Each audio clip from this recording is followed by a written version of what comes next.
আসসালামু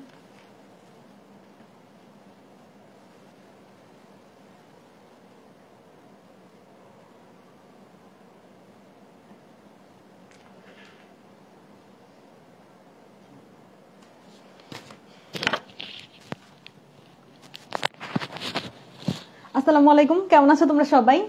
আজকে আমরা শ্বাসক্রিয়া ও শ্বসন চ্যাপ্টারটা পড়বো। এটা পাবলিকলি তোমাদের আলফাজ ভাইয়া নিয়েছিলেন। আমি তোমাদের আজকে এই চ্যাপ্টারটা সুন্দর করে পড়াই দিব। এই চ্যাপ্টারটা আমাদের রুটিনে ছিল না, আজকে আমার একটু রুটিনে ফ্রি ডে আছে, এই জন্য আমি ভাবলাম তোমাদের এই চ্যাপ্টারটা পড়াই দিই। এরপরে আমাদের নতুন রুটিন আমি তোমাদের দিব খুব দ্রুতই। আমাদের ঈদের আগে আমরা একটা পরীক্ষাও নিতে চাচ্ছি পাবলিকলি, সেই পরীক্ষাটা ভালো করে দিবা। ইভেন তোমাদের যে আরেকটা উইকলি এক্সামটাও ভালো করে দিবা। রোজার মধ্যে এইটুকু যতটুকু পড়া হইলো, এই পড়াটুকু কিন্তু অনেক কাজে লাগবে তোমাদের। আচ্ছা, আমি তাহলে ক্লাস শুরু করি। সবকিছু ক্লিয়ার কিনা আমাকে একটু জানাও তো, সবকিছু ক্লিয়ার আছে কিনা আমাকে একটু জানাও। আচ্ছা, ওকে। এই যে সবাই গিফট টিপ পাচ্ছ এই প্রি মেডিকেলের, ভালো লাগতেছে আমার কাছে দেখতে পোস্টগুলা। আমার আইডিতে কি যেন হয়েছে বুঝছো, এই 26 ঘন্টার জন্য আমাকে রেস্ট্রিক্ট করে দিছে, এই জন্য তোমাদের আরিফুল ভাইয়ের আইডি থেকে ক্লাস নিতে হচ্ছে। আচ্ছা ঠিক আছে, ক্লাস শুরু করে দিই না? ঠিক আছে। আমাদের শ্বাসক্রিয়া ও শ্বসন চ্যাপ্টারটা ভালোই ইম্পর্টেন্ট। ওকে, শ্বাসক্রিয়া ও শ্বসনের ইংরেজি নামটা তো অবশ্যই জানতে হবে, রেসপিরেশন এন্ড ব্রিথিং। রেসপিরেশন যদি বলা হয় তাহলেই বুঝবা যে শ্বাসক্রিয়া। রেসপিরেশন যদি বলা হয় তাহলে কি বুঝবো বলো তো? রেসপিরেশন বলা হইলেই আমরা শ্বাসক্রিয়া বুঝবো। আচ্ছা, তাহলে এখান থেকে আমরা কিছু দেখতেছি না। আমাদের এখানে শ্বসনের যে সংজ্ঞাটা আছে, সংজ্ঞাটা একটু ভালো করে বুঝো। শ্বসনের যে সংজ্ঞাটা আছে, সংজ্ঞাটা একটু ভালো করে বুঝো। এবার আসো যে জৈব রাসায়নিক প্রক্রিয়ায় যে পরিবেশ থেকে গৃহীত অক্সিজেন কোষ মধ্যস্থ খাদ্যবস্তুকে জারিত করে। ব্যাপারটা একটু দেখো। আমরা যে খাবার খাই, খাবার খাওয়ার পরে আলটিমেটলি যে উপাদানটা পাই সেটার নাম কি? সেটার নাম গ্লুকোজ, তাই না? গ্লুকোজের সংকেত কি? C6H12O6। ওকে, এটা গ্লুকোজ। এই গ্লুকোজের ভিতরে কি আছে দেখো তো? গ্লুকোজের ভিতরে কার্বন আছে। এই কার্বনের সাথে যদি আমরা অক্সিজেন যুক্ত করে দেই তাহলে কি হয়ে যায়? এই যে আমাদের গ্লুকোজটা কি হলো? জারিত হইলো, তাই না? কোনো কিছুর সাথে অক্সিজেন যুক্ত হয়ে যাওয়াকে জারণ বলে। কোনো কিছুর সাথে অক্সিজেন যুক্ত হয়ে যাওয়াকে কি বলে? জারণ বলে। জারিত হওয়ার ফলে কি উৎপন্ন হবে? জারিত হওয়ার ফলে এখানে আমাদের অবশ্যই কার্বন, যেহেতু কার্বন আছে আর অক্সিজেন আছে, তাহলে কার্বন ডাই অক্সাইড উৎপন্ন হবে। কার্বন ডাই অক্সাইডটা উপজাত হিসেবে উৎপন্ন হবে। কি হিসেবে? উপজাত, অর্থাৎ বাই প্রোডাক্ট। রিয়েকশন করার পরে আলটিমেটলি আমরা দেখি যে শ্বসনের ফলে আমাদের স্থিতি শক্তিটা গতি শক্তিতে রূপান্তরিত হয়। অর্থাৎ তোমার ভিতরে যে শক্তিটা ছিল খাবার খাওয়ার পরে জমা ছিল, সেই শক্তিটা দিয়ে তুমি কিন্তু কাজ করতে পারতেছো। তুমি খাবার না খেলে কাজ করতে পারতা? যেমন তোমাদের ক্লাসে আসার আগে 3 গ্লাস শরবত খেয়ে আসছি, তো 3 গ্লাস শরবত খেয়ে আসছি, আমার কথা এখন অনেক দ্রুত বলতে পারবো, আমি কথা বেঁচে যাবে না, আমি শক্তি পাচ্ছি, তাই না? অর্থাৎ আমরা যদি গ্লুকোজ খাই, সেটা অক্সিজেনের সাথে যুক্ত হয়ে আমাদের কি তৈরি করে? আলটিমেটলি শক্তি তৈরি করে না? আলটিমেটলি আমাদের রিঅ্যাকশনের মাধ্যমে কি তৈরি হয়? শক্তি তৈরি হয়। অর্থাৎ স্থিতি শক্তি তাপ ও গতি শক্তি রূপে মুক্ত হয়ে যায় এবং উপজাত বাই প্রোডাক্ট হিসেবে আমরা কি পাই? বাই প্রোডাক্ট হিসেবে আমরা কার্বন ডাই অক্সাইড পাই, সেটা নাক দিয়ে বের হয়ে যায়, সাথে কিছু পানিও উৎপন্ন হয়। ঠিক আছে? তার মানে ব্যাপারটা এরকম, ধরো হাজবেন্ড আর ওয়াইফ দুজনে বিয়ে শাদী করছে, বাচ্চা হয়েছে। তো বাচ্চা হওয়ার পরে হাজবেন্ডটা বাই প্রোডাক্ট হিসেবে বাইরে হয়ে গেল, তাই না? রিঅ্যাকশন করে কি উৎপন্ন হয়েছে? বাচ্চা উৎপন্ন হয়েছে। ওরকম ব্যাপারটা দেখো, রিঅ্যাকশন করার পরে অক্সিজেন আর গ্লুকোজ রিঅ্যাকশন করার পরে কি উৎপন্ন হয়েছে? শক্তি উৎপন্ন হয়েছে। শক্তি তোমার স্থিতি শক্তি, তাপ শক্তি, গতি শক্তিতে কনভার্ট হয়েছে। আর সাথে বাই প্রোডাক্ট হিসেবে কি উৎপন্ন হয়েছে? বাই প্রোডাক্ট হিসেবে কার্বন ডাই অক্সাইড উৎপন্ন হয়েছে। তাহলে আমরা কার্বন ডাই অক্সাইডটাকে বাই প্রোডাক্ট হিসেবে মনে রাখবো। ওকে, আমাদের শ্বসন প্রক্রিয়াতে বাই প্রোডাক্ট কি বলতো? উপজাত হিসেবে কি তৈরি হয়? উপজাত হিসেবে কার্বন ডাই অক্সাইড তৈরি হয়। মানুষের শ্বসনতন্ত্র human respiratory system. Human respiratory সিস্টেমে এক জোড়া ফুসফুস আছে। কয় জোড়া বলতো? আমাদের লাংস কয়টা? আমাদের লাংস কয়টা? একটা অভিনয় দেখছিলা, একটা মহিলা বলতেছিল আমার কিন্তু দোনোটা লাংস নাই। বাবাই বলছে, আবার ডাক্তারও বলছে। এর ভিতর দিয়া এরকম একটা তোমার হচ্ছে একটা নিউজ কিন্তু ভাইরাল এসেছিল, তাই না? আচ্ছা, উনি কিন্তু জানে আমাদের লাংস কয়টা, উনিও জানে আমাদের লাংস হচ্ছে 2টা, অর্থাৎ এক জোড়া। আমাদের লাংস কয়টা বলো তো? আমাদের লাংস হচ্ছে 2টা, অর্থাৎ এক জোড়া লাংস আছে। এরপর দেখো, যে পথ দিয়ে ফুসফুসে বায়ু প্রবেশ করে, এই যে আমাদের যে পথ দিয়ে, যে এই পথ দিয়ে নাকের ছিদ্র, ফুসফুসে বায়ু প্রবেশ করতেছে এবং ফুসফুস থেকে বাইরে হয়ে যায় যেই পথ দিয়ে প্রবেশ করে, সেই পথ দিয়ে আবার বের হয়, এটাকে বলে শ্বসন পথ, রেসপিরেটরি প্যাসেজ। অলওয়েজ এটা কতে আসতে পারে, সম্মুখ নাসারন্ধ্র থেকে শ্বাসক্রিয়া শুরু হয়, যে নাকের ছিদ্র দিয়ে শ্বাসক্রিয়া শুরু হয়। জাস্ট এবার আমরা একটু শ্বসন তন্ত্রকে 3 ভাগে ভাগ করছি। দেখো আমাদের বায়ু গ্রহণ ও ত্যাগ অঞ্চল, আমাদের শ্বসন তন্ত্রের মধ্যে বায়ু গ্রহণ আর ত্যাগ অঞ্চল, এই যে নাকের ছিদ্র থেকে শুরু হয়ে সম্মুখ নাসারন্ধ্র, ভেস্টিবিউল, নাকের ভিতরে দেখো লোম লাগানো আছে, ছেলেদের অনেক বড় হয়ে যায় তাই না, ছেলেরা শেভ করার সময় লোম ক্যাচ ক্যাচ করে কাঁচি দিয়ে কাটে, আমার আব্বু কাটে, বিরক্ত লাগে আমার অনেক এটা। দেখো ভেস্টিবিউল, যেখানে লোম লাগানো থাকে সেটাকে কি বলবো আমরা, যেখানে লোম লাগানো থাকে সেটাকে আমরা ভেস্টিবিউল বলবো, যেখানে লোম লাগানো থাকে সেটাকে আমরা ভেস্টিবিউল বলবো। ভেস্টিবিউল ধুলাবালি আটকে রাখে, বুঝছো, ভেস্টিবিউল কিন্তু ভালোই। আর তারপর কি আছে, তারপর নাসা গহ্বর, নাসা গহ্বর, পশ্চাৎ নাসারন্ধ্র, নাসা গোলবেল এবং ষড়যন্ত্র। নাসা গহ্বর, নাকের গহ্বর গর্ত, তারপরে পশ্চাৎ নাসারন্ধ্র, পশ্চাৎ নাসারন্ধ্রকে কোয়ানি বলে, কোয়ানা এই টাইপের কিছু একটা বলে, পশ্চাৎ নাসারন্ধ্র, তারপর নাসা গোলবেল, তারপর ষড়যন্ত্র। দ্যাট মিন্স ষড়যন্ত্র পর্যন্ত আমাদের রেসপিরেটরি প্যাসেজ, ষড়যন্ত্র পর্যন্ত এটাকে আমরা শ্বসন পথ বা ষড়যন্ত্র পর্যন্ত আমরা দেখতে পাচ্ছি বায়ু গ্রহণ এবং বায়ু ত্যাগ অঞ্চল। এই অঞ্চলটা দিয়ে বায়ু ঢুকে, এই অঞ্চলটা দিয়ে বায়ু বের হয়, এই অঞ্চলটা দিয়ে বায়ু ঢুকে এবং এই অঞ্চলটা দিয়ে বায়ু বের হয়। তারপর বায়ু পরিবহন অঞ্চল, বায়ু পরিবহন অঞ্চল একটু খেয়াল করতে হবে। ট্রাকিয়া, আমাদের ট্রাকিয়া দিয়ে বায়ু পরিবাহিত হয়। ট্রাকিয়াটাই যেরকম আমি একটু এঁকে রাখছিলাম, এটা হচ্ছে ট্রাকিয়ার পরে আমাদের প্রাইমারি ব্রঙ্কাস, ডান ফুসফুসে যায়, ডান ফুসফুসের 3টাতে ঢুকে ভাবে সেকেন্ডারি ব্রঙ্কাস হয়ে বাম ফুসফুসে যায়, দুইটাই ভাবে হয়ে সেকেন্ডারি ব্রঙ্কাস। আচ্ছা যাই হোক, আমাদের ট্রাকিয়ার পরে এই যে দুইটা কি বলতো, ট্রাকিয়ার পরে দুইটাকে ব্রঙ্কি বলে। ব্রঙ্কাস হচ্ছে তোমার এক বচন আর ব্রঙ্কি বহু বচন, যেহেতু দুইটা তাই আমরা ব্রঙ্কি বলতেছি। ট্রাকিয়ার পরে আমরা কি দেখতেছি বলতো, ট্রাকিয়ার পরে আমরা ব্রঙ্কাস দেখতেছি, দুইটা ব্রঙ্কাস, প্রাইমারি ব্রঙ্কাস, দুইটা ব্রঙ্কাস হয়েছে। ব্রঙ্কাসের পরে বলতেছে ব্রঙ্কিউল, ব্রঙ্কিউলের মধ্যে একটা হচ্ছে প্রান্তীয় ব্রঙ্কিউল, আরেকটা দেখতেছি আমরা শ্বসন ব্রঙ্কিউল। খেয়াল করে দেখো বাচ্চারা, একটা জায়গাতে আছে প্রান্তীয় ব্রঙ্কিউল, বায়ু পরিবহন অঞ্চলে প্রান্তীয় ব্রঙ্কিউল, শ্বসন অঞ্চলে শ্বসন ব্রঙ্কিউল, বায়ু পরিবহন অঞ্চলে প্রান্তীয় ব্রঙ্কিউল, শ্বসন অঞ্চলে শ্বসন ব্রঙ্কিউল। তাহলে পরীক্ষায় মনে থাকবে না ব্রঙ্কিউল কয়টা আবার বলো তো, ব্রঙ্কিউলকে আবার 2 ভাগে ভাগ করা হয়েছে, একটা হচ্ছে প্রান্তীয় ব্রঙ্কিউল আর একটা শ্বসন ব্রঙ্কিউল। তাহলে আমরা অপশনে যদি শ্বসন ব্রঙ্কিউল দেখি তাহলে বুঝে যাব শ্বসন অঞ্চল, যদি প্রান্তীয় ব্রঙ্কিউল দেখি তাহলে বুঝে যাব পরিবহন অঞ্চল। প ফর প মনে রাখবো আমরা, প্রান্তীয় ব্রঙ্কিউল কোথায় আছে, প্রান্তীয়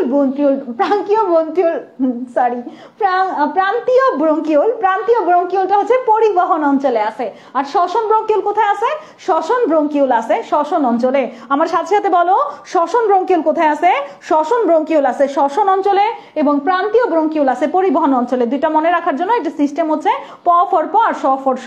এরপর দেখো অ্যালভিউলার নালী, অ্যাট্রিয়াম, অ্যালভিউলার থলি, অ্যালভিউলার রিলেটেড যত কিছু আছে, যত নালী থলি আছে, অ্যালভিউলার রিলেটেড যত নালী যত থলি সবকিছুই কোথায়, শ্বসন অঞ্চলে। অ্যালভিউলাস রিলেটেড যত নালী যত থলি সব কোথায় বলো তো, অ্যালভিউলাস রিলেটেড যত নালী যত থলি সবকিছু কিন্তু আমাদের শ্বসন অঞ্চলে। তাহলে আমি যদি পরীক্ষায় তোমাদের প্রশ্ন করি নিচের কোনটা বায়ু পরিবহন অঞ্চল নয়, ট্রাকিয়া, ব্রঙ্কাস, প্রান্তীয় ব্রঙ্কিউল, অ্যালভিউলাস, কি হবে, ট্রাকিয়া, ব্রঙ্কাস, প্রান্তীয় ব্রঙ্কিউল, অ্যালভিউলাস। অ্যান্সারটা কি হবে দ্রুত বলো তো, অ্যান্সারটা কি হবে, অ্যান্সারটা কিন্তু হবে আমাদের অ্যালভিউলাস, তাই না? তাহলে আমরা শ্বসন অঞ্চলে 3টা অঞ্চল একবার একটু ভালো করে পড়ে ফেললাম।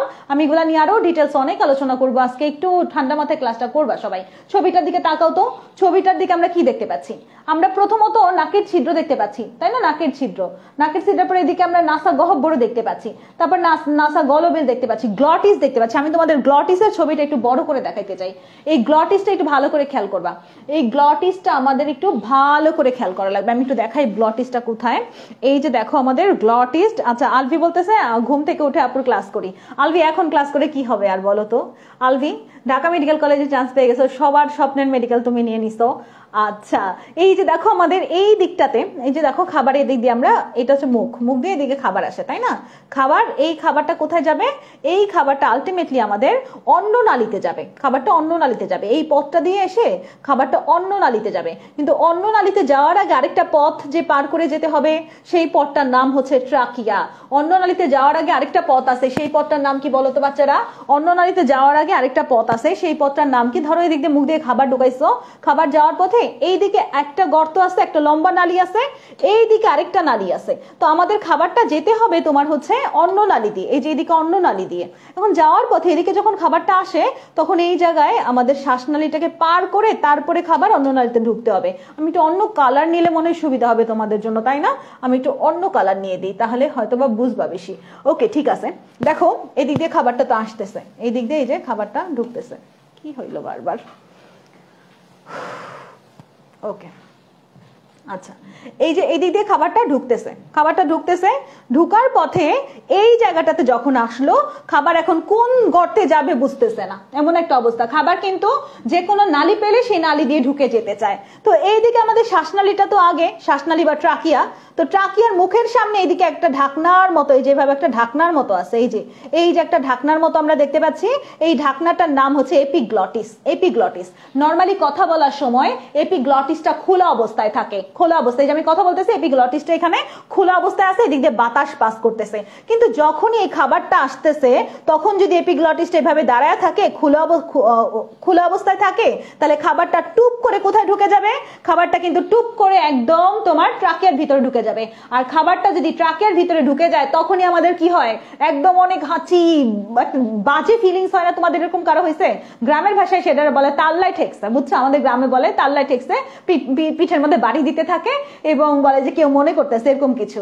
এটা আসলে ব্যাপারটা এরকম যে তুমি যখন খাবার খাচ্ছ, খাবারে তোমার মনোযোগ নাই, খাবারের সময় তুমি কথা বলতেছো, খাবারের সময় তুমি টিভি দেখতেছো, অন্য কিছু চিন্তা করতেছো, এরকম কিছু হইলে এপিগ্লটিসটা কনফিউশনে পড়ে যায়। সে কি আসলে ঢেকে যাবে আর ট্রাকিয়ার মুখে, নাকি সে দাঁড়াই থাকবে, খোলা অবস্থায় থাকবে, বুঝতে পারে না। ওই মোমেন্টে খাবারটা আমাদের ট্রাকিয়ার ভিতরে ঢুকে যেতে চায়। কিন্তু যখন ট্রাকিয়ার ভিতরে খাবারটা ঢুকে যায়, ট্রাকিয়ার ভিতরে এমন অনেকগুলো এরকম আঙ্গুলের সিলিয়া আছে, বুঝছো? ট্রাকিয়ার ভিতরে ধরো এটা একটা ট্রাকিয়া, এই ট্রাকিয়ার ভিতরে অনেকগুলো এরকম সিলিয়া আছে। সিলিয়া যখন এই খাবারটা ঢুকে যায়, সিলিয়ারে এমন জোরে ধাক্কা মারে, এই ধাক্কা খেয়ে একদম খাবার নাক দিয়ে বের হয়ে যায়। এরকম কারো হয়েছে নাক দিয়ে ভাত বের হয়ে গেছে?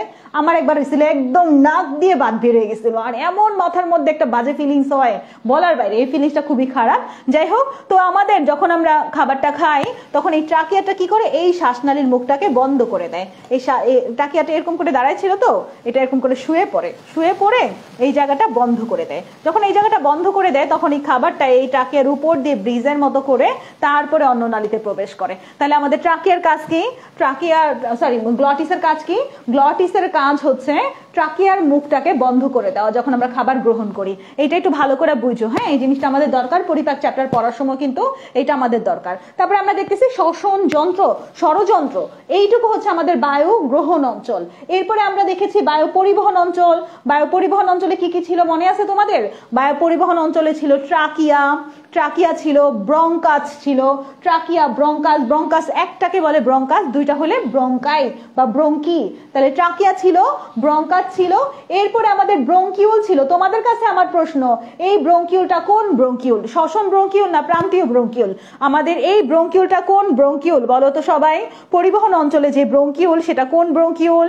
পরিবহন অঞ্চলে যে ব্রঙ্কিউল, সেই ব্রঙ্কিউলটা হচ্ছে আমাদের পরিবহন অঞ্চলের ব্রঙ্কিউলের নাম হচ্ছে প্রান্তীয় ব্রঙ্কিউল।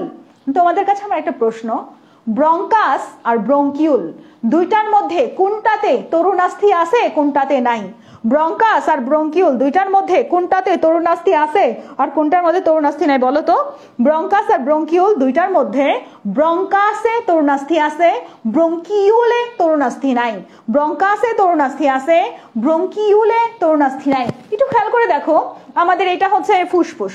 ফুসফুসটা কি পাঞ্চ করে, তাই না? নরম অনেক ফুসফুসটা। ওকে, ফুসফুসের ভিতরে যে ট্রাকিয়ার দুইটা ব্রাঞ্চ হইলো, ট্রাকিয়ার দুইটা শাখা হইলো। একটা শাখা গেল বাম ফুসফুসে, একটা শাখা গেল ডান ফুসফুসে। বাম ফুসফুসে গেল বাম প্রাইমারি ব্রঙ্কাস, ডান ফুসফুসে গেল ডান প্রাইমারি ব্রঙ্কাস। এই ডান ফুসফুসের আবার তিনটা লোব, এই তিনটা লোবের ভিতরে আবার তিনটা শাখা চলে গেল। এটা সেকেন্ডারি ব্রঙ্কাস বা লোবার ব্রঙ্কাস। সেকেন্ডারি ব্রঙ্কাস বা লোবার ব্রঙ্কাস। ডান ফুসফুসে লোবার ব্রঙ্কাস বা সেকেন্ডারি ব্রঙ্কাস সংখ্যা কয়টা? ডান ফুসফুসের লোব যে কয়টা, তার সেকেন্ডারি ব্রঙ্কাসও সেই কয়টা। তাহলে আমাদের সেকেন্ডারি ব্রঙ্কাস 3টা। এখন তোমাদের কাছে আমার প্রশ্ন, বাম ফুসফুসের লোব কয়টা? বাম ফুসফুসের লোব কয়টা বলো তো বাচ্চারা? বাম ফুসফুসের লোব কয়টা? বাম ফুসফুসের লোব 2টা, লোবার ব্রঙ্কাস অর্থাৎ সেকেন্ডারি ব্রঙ্কাসও বাম ফুসফুসে 2টা। সেকেন্ডারি ব্রঙ্কাস বাম ফুসফুসে কয়টা? সেকেন্ডারি ব্রঙ্কাস বাম ফুসফুসে 2টা। এই সেকেন্ডারি ব্রঙ্কাসের পরে বাকি এখন রয়েছে আমাদের ব্রঙ্কিউল। ব্রঙ্কিউলটা একদম নরম, বুঝছো, একদম ফুসফুসের ভিতরের দিকে চলে যায়, ফুসফুসের ভিতরটাও অনেক নরম, ব্রঙ্কিউলও অনেক নরম। ওই নরম জায়গাতে শক্ত কিছুর স্থান থাকে না, তাহলে নরম ব্রঙ্কিউলটা ফুসফুসের ভিতরে ঢুকে যায় না, দ্যাট মিনস ব্রঙ্কিউলে কোনো তরুণাস্থি নাই। ব্রঙ্কাস পর্যন্ত তরুণাস্থি থাকে। তরুণাস্থি কোন পর্যন্ত থাকে বাচ্চারা? ব্রঙ্কাস পর্যন্ত তরুণাস্থি থাকে, ব্রঙ্কিউলে কোনো তরুণাস্থি নাই। এই কথাটা মাথায় সেট করো। ব্রঙ্কিউল তো একদম নরম জায়গাতে ঢুকে যায়, একদম নরম জায়গাতে, একদম নরম জায়গাতে নরম কিছুই থাকে, অর্থাৎ ব্রঙ্কিউলে তরুণাস্থি থাকে না, ব্রঙ্কাসে তরুণাস্থি থাকে। এগুলা নিয়ে আরো ডিটেলস আলোচনা সামনে আসবে, এখন আপাতত এইটুকু আমরা দেখি। আচ্ছা, এবার একটু চলো, এখানে আমাদের বায়ু পরিবহন অঞ্চলের পরে তো শ্বসন অঞ্চল, শ্বসন অঞ্চলে ফুসফুস, অ্যালভিওলাই, তারপরে আমরা আরো দেখেছিলাম শ্বসন অঞ্চলে অ্যালভিওলার নালী, অ্যালভিওলার থলি, শ্বসন ব্রঙ্কিউল, তারপর হচ্ছে অ্যালভিউলাস, এগুলো ছিল। অ্যালভিওলার রিলেটেড যত নালী থলি যা কিছু আছে সব কোথায়? শ্বসনে না, শ্বসনে, আর সাথে শ্বসন ব্রঙ্কিউল। এবার আমরা একটু শুরুর দিকে যাব, আমাদের কি বলছে একটু দেখে আসি আমরা। একদম সম্মুখ নাসারন্ধ্র, সম্মুখ নাসারন্ধ্র, সবাই নিজের নাক, সবাই যে নাকের ছিদ্র, এই যে এই দুইটা নাকের ছিদ্র, নাকের ছিদ্রের মাঝখানে একটা দেয়ালের মতো আছে না? নাকের ছিদ্রের মাঝখানে একটা কি আছে? নাকের ছিদ্রের মাঝখানে একটা দেয়ালের মতো আছে না? ওই দেয়ালের মতো জিনিসটাকে বলা হয় নেজাল সেপ্টাম। নাকের ছিদ্রের মাঝখানে যে দেয়ালের মতো একটা আছে এটারে বলা হয় নেজাল সেপ্টাম বা নাসা ব্যবধায়ক। নেজাল সেপ্টাম বা নাসা ব্যবধায়ক, এর মাধ্যমে দুইটা নাকের ছিদ্র আমরা দেখতে পাইছি। এই নাকের ছিদ্রগুলো উন্মুক্ত থাকে এবং এটা দিয়ে বায়ু ভিতরে ঢুকে। নাকের ছিদ্রের পরে কি আছে? ভেস্টিবিউল। ভেস্টিবিউল নাকের ভিতরের অংশ, এই যে ভেস্টিবিউল নাকের ভেতরের অংশটা, এখানে কিন্তু লোম লাগানো থাকে। ভেস্টিবিউলে কি লাগানো থাকে? লোম, এবং লোমগুলো ছাকনির মতো কাজ করে, ধুলাবালিকে আটকে রাখে। এরপরে আসো নাসা গহ্বর, এরপরে একদম আমরা দেখবো নাসা গহ্বর একদম ভেস্টিবিউলের পরের অংশটাই। ভেস্টিবিউলের পরের অংশটাই কি বলতো? ভেস্টিবিউলের পরের অংশটাই হচ্ছে নাসা গহ্বর। নাসা গহ্বরের ভিতরে অলফ্যাক্টরি কোষ আছে, খুব ইম্পর্টেন্ট একটা কোশ্চেন এটা। অলফ্যাক্টরি কোষ কোথায় আছে? নাসা গহ্বরের ভিতরে কি আছে? অলফ্যাক্টরি কোষ আছে। অলফ্যাক্টরি কোষের কাজ কি? যেখানেই ফ্যাক্টরি সেখানেই গ্রান। ধরো কিছু কেকের ফ্যাক্টরি, কেক বানাচ্ছে, সেই গ্রান না, কেকের গ্রান, বা ভালো গ্রান খারাপ গ্রান যাই হোক, ফ্যাক্টরি আশপাশ দিয়ে গন্ধই আসে। অর্থাৎ অলফ্যাক্টরি কোষ কোথায় আছে? অলফ্যাক্টরি কোষ আছে নাসা গহ্বরে, খুব ইম্পর্টেন্ট কিন্তু এটা। অলফ্যাক্টরি কোষ কোথায় থাকে? নেজাল ক্যাভিটিতে। অলফ্যাক্টরি কোষ কোথায় থাকে? কমেন্ট করো। অলফ্যাক্টরি কোষ কোথায় থাকে? অলফ্যাক্টরি কোষ থাকে নেজাল ক্যাভিটিতে। অলফ্যাক্টরি কোষ কোথায় থাকে? নেজাল ক্যাভিটিতে। এই দেখো তোমাদের আলভি ভাইয়া, রিদি ভাইয়া, এরা কিন্তু গত বছর প্রি মেডিকেল কোর্সে ছিল। এই বছর তারা কততম হয়েছে জানো মেডিকেল ভর্তি পরীক্ষায়? আলভি হয়েছে 38তম, রিদি হয়েছে 32তম। তো রিদি ভর্তি হয়ে চুপচাপ নীরব ছেলে, একদম রিদির সাথে কথা বলে দেখবা, ও একদম নীরব একটা মানুষ। ও টুং করে 32তম হয়ে আমাকে মেসেজ দিছে, আপু আমি 32তম হয়েছি। ভাল লাগছে আমার কাছে। তোমরা এরকম কেউ ভালো আরো পজিশন অর্জন করবা, 10তম 12তম এরকম হয়ে হয়ে মেসেজ দিবা আমাকে। আচ্ছা ঠিক আছে, হ্যাঁ তাকবীর, তোমার মেসেজ দেখছি। নেজাল ক্যাভিটিতে কি থাকে? নেজাল ক্যাভিটিতে কিন্তু আমাদের অলফ্যাক্টরি কোষ থাকে। এরপর আসো আমাদের পশ্চাৎ নাসারন্ধ্র। পশ্চাৎ নাসারন্ধ্রকে কোয়ানা বলে। পশ্চাৎ নাসারন্ধ্র দিয়ে বাতাসটা নাসাগলবিলে প্রবেশ করে। তারপর নাসাগলবিল, আমাদের পশ্চাৎ নাসারন্ধ্রের পরে নাসাগলবিল অবস্থিত। এমসিকিউ যদি আসে যে পশ্চাৎ নাসারন্ধ্রের পরে কি অবস্থিত, পশ্চাৎ নাসারন্ধ্রের পরে কি অবস্থিত, কমেন্ট করো তো। পশ্চাৎ নাসারন্ধ্রের পরে কি অবস্থিত? পশ্চাৎ নাসারন্ধ্রের পরে নাসাগলবিল অবস্থিত। এরপরে মুখগলবিল। নাসাগলবিলকে বলে ন্যাজোফ্যারিংস, মুখগলবিলকে বলে অরোফ্যারিংস। নাসাগলবিলকে বলে ন্যাজোফ্যারিংস, মুখগলবিলকে বলে অরোফ্যারিংস। এই কথা দুইটা ফ্যারিংসের কথা মনে রেখো। ফ্যারিংস কয়টা বলো তো? ফ্যারিংস হচ্ছে দুইটা, একটা হচ্ছে ন্যাজোফ্যারিংস আর একটা হচ্ছে ওরোফ্যারিংস। একটা ন্যাজোফ্যারিংস আর একটা হচ্ছে ওরোফ্যারিংস। ওকে, এরপর আসো ষড়যন্ত্র, ল্যারিংস। দেখো ফ্যারিংস আর ল্যারিংস, গলবিল, নাসাগলবিল, ন্যাজোফ্যারিংস, মুখগলবিল, অরোফ্যারিংস। নাক দিয়ে কখনো কেউ ড্রপ দিছো? নাক দিয়ে ড্রপ দিলে ড্রপটা কি গলার মধ্যে এসে পড়ে না? নাক দিয়ে ড্রপ দিলে কিন্তু ড্রপটা গলার মধ্যে এসে পড়ে। ওই নাসাগলবিল আর মুখগলবিল দুটো একই সাথে, বুঝছো? নাকের ড্রপ আর গলা একই সাথে প্রায়। তাহলে আমরা দেখতেছি নাসাগলবিল, ন্যাজোফ্যারিংস আর ওরোফ্যারিংস। ষড়যন্ত্র আমাদের নাসাগলবিলের নিচে, নাসাগলবিলের নিচে ষড়যন্ত্র, এবং এখানে ষড়যন্ত্রে তরুণাস্থি আছে। ষড়যন্ত্রে কি আছে বলতো? ষড়যন্ত্রে তরুণাস্থি আছে। ষড়যন্ত্রে তরুণাস্থির সংখ্যা কয়টা? থাইরয়েড, ক্রাইনয়েড, অ্যারিটিনয়েড। আমাদের ষড়যন্ত্রে তরুণাস্থির সংখ্যা 3টা। ষড়যন্ত্রে তরুণাস্থির সংখ্যা কয়টা? ষড়যন্ত্রে তরুণাস্থির সংখ্যা 3টা। এই 3টা তরুণাস্থির মধ্যে সবচেয়ে বড় তরুণাস্থি হচ্ছে থাইরয়েড তরুণাস্থি। থাইরয়েড তরুণাস্থিটা ছেলেদের ক্ষেত্রে উঁচা হয়ে থাকে। এই উঁচু জায়গাটার নাম হচ্ছে অ্যাডামস অ্যাপেল। ছেলেদের ক্ষেত্রে উঁচু হয়ে থাকে। উঁচু জায়গাটার নাম কি বলতো? Adams Apple. মেয়েদের ক্ষেত্রে উঁচু হয়ে থাকে না, ছেলেদের ক্ষেত্রে। তাহলে আমাদের ষড়যন্ত্রের থাইরয়েড, ক্রাইনয়েড, অ্যারিটিনয়েড 3টা টুকরা তোমার তরুণাস্থির। এই 3টা আমরা মনে রাখবো এটিসি কথাটা দিয়ে। এটিসি, এ দিয়ে অ্যারিটিনয়েড, টি দিয়ে থাইরয়েড, আর সি দিয়ে হচ্ছে ক্রাইনয়েড। আচ্ছা, পরীক্ষায় যদি আমি কোশ্চেন করি যে নিচের কোনটা ষড়যন্ত্রের তরুণাস্থি নয়? Thyroid, arytenoid, crinoid, cricoid. কি হবে অ্যান্সার বলো তো? Thyroid, arytenoid, crinoid, cricoid. কি হবে অ্যান্সার? দ্রুত বলো। আমাদের ক্রিকয়েড হবে না অ্যান্সার? অ্যান্সার হবে ক্রিকয়েড, তাই না? আচ্ছা, তাহলে এগুলো আমরা পারতেছি, কিন্তু এটার মধ্যে সবচেয়ে বড় বলছিলাম এটা ষড়যন্ত্রের উপরে থাকে ছোট এপিগ্লটিস। গ্লটিস আমি তোমাদের দেখায় আসলাম না, ওই যে শ্বাসনালী বা ট্রাকিয়ার শুরুর মুখে ষড়যন্ত্র, ওই ষড়যন্ত্রের উপরের দিকে একটা ঢাকনার মতো থাকে এপিগ্লটিস। একটা ষড়যন্ত্রের উপরে এপিগ্লটিস থাকে। ষড়যন্ত্রের অনেক পেশি এখানে যুক্ত থাকে। জাস্ট একটা ষড়যন্ত্রের 6টা ষড়রজ্জু বা ভোকাল কর্ড আছে আমাদের অভ্যন্তরে, মিউকাস আবরণী। ষড়যন্ত্রের অভ্যন্তরে কয়টা ভোকাল কর্ড আছে? Vocal cord. ভোকাল কর্ড আছে কয়টা বলো তো? 6টা। এমসিকিউ আসতে পারে। ষড়যন্ত্রে কয়টা ভোকাল কর্ড আছে? পেশি সংকোচন, প্রসারণ, ষড়রজ্জু, ট্রান্সলথন এগুলা নিয়ন্ত্রণ করা। মাঝে মাঝে দেখো কথা বলতে বলতে আমার গলা ধৈরা যায় একদম, বুঝছো? ষড়যন্ত্র সহ্য করতে পারে না, অনেক সময় ভোকাল কর্ডে তোমার হচ্ছে সমস্যা হয়। যাই হোক, এরপর আমরা দেখতেছি টান টান অবস্থায় কম্পিত হয় শব্দ সৃষ্টি করা ষড়যন্ত্রের কাজ, কম্পন সৃষ্টি করা। এপিগ্লটিস খাদ্য যে ষড়যন্ত্রের মুখটা বন্ধ করে দেয়, এপিগ্লটিস ট্রাকিয়ার মুখটা বন্ধ করে দেয়, ফলে খাদ্য ষড়যন্ত্রে প্রবেশ না করে, অর্থাৎ ট্রাকিয়াতে প্রবেশ না করে তোমার হচ্ছে খাদ্য নালীতে চলে যায়। দেখাইছি আমি এগুলো তোমাদের। ষড়যন্ত্র থেকে মূলত স্বর উৎপন্ন হয়। এই ষড়যন্ত্র কিন্তু ওই ষড়যন্ত্র না। ষড়যন্ত্র থেকে কি উৎপন্ন হয়? স্বর উৎপন্ন হয়। এবার আসো বায়ু পরিবহন অঞ্চল। বায়ু পরিবহন অঞ্চলে আমরা তো ফার্স্টে ট্রাকিয়া বা শ্বাসনালী দেখতেছি। শ্বাসনালী বা ট্রাকিয়া কত সেন্টিমিটার জানো? শ্বাসনালী বা ট্রাকিয়া হচ্ছে 12 সেন্টিমিটার। শ্বাসনালী বা ট্রাকিয়া কত সেন্টিমিটার বলো তো বাচ্চারা?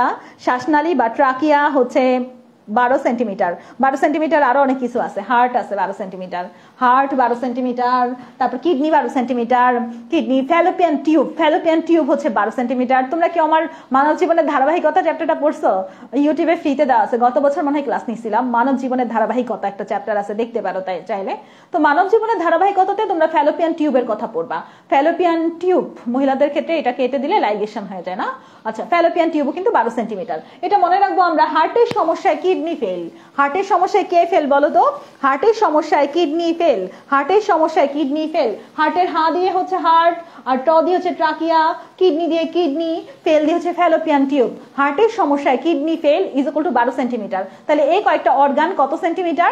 এই কয়েকটা অর্গান হচ্ছে 12 সেন্টিমিটার। তাহলে আমরা দেখতে পাচ্ছি আমাদের ষড়যন্ত্রের পর থেকে ট্রাকিয়া পঞ্চম বক্ষদেশীয় কশেরকা পর্যন্ত বিস্তৃত।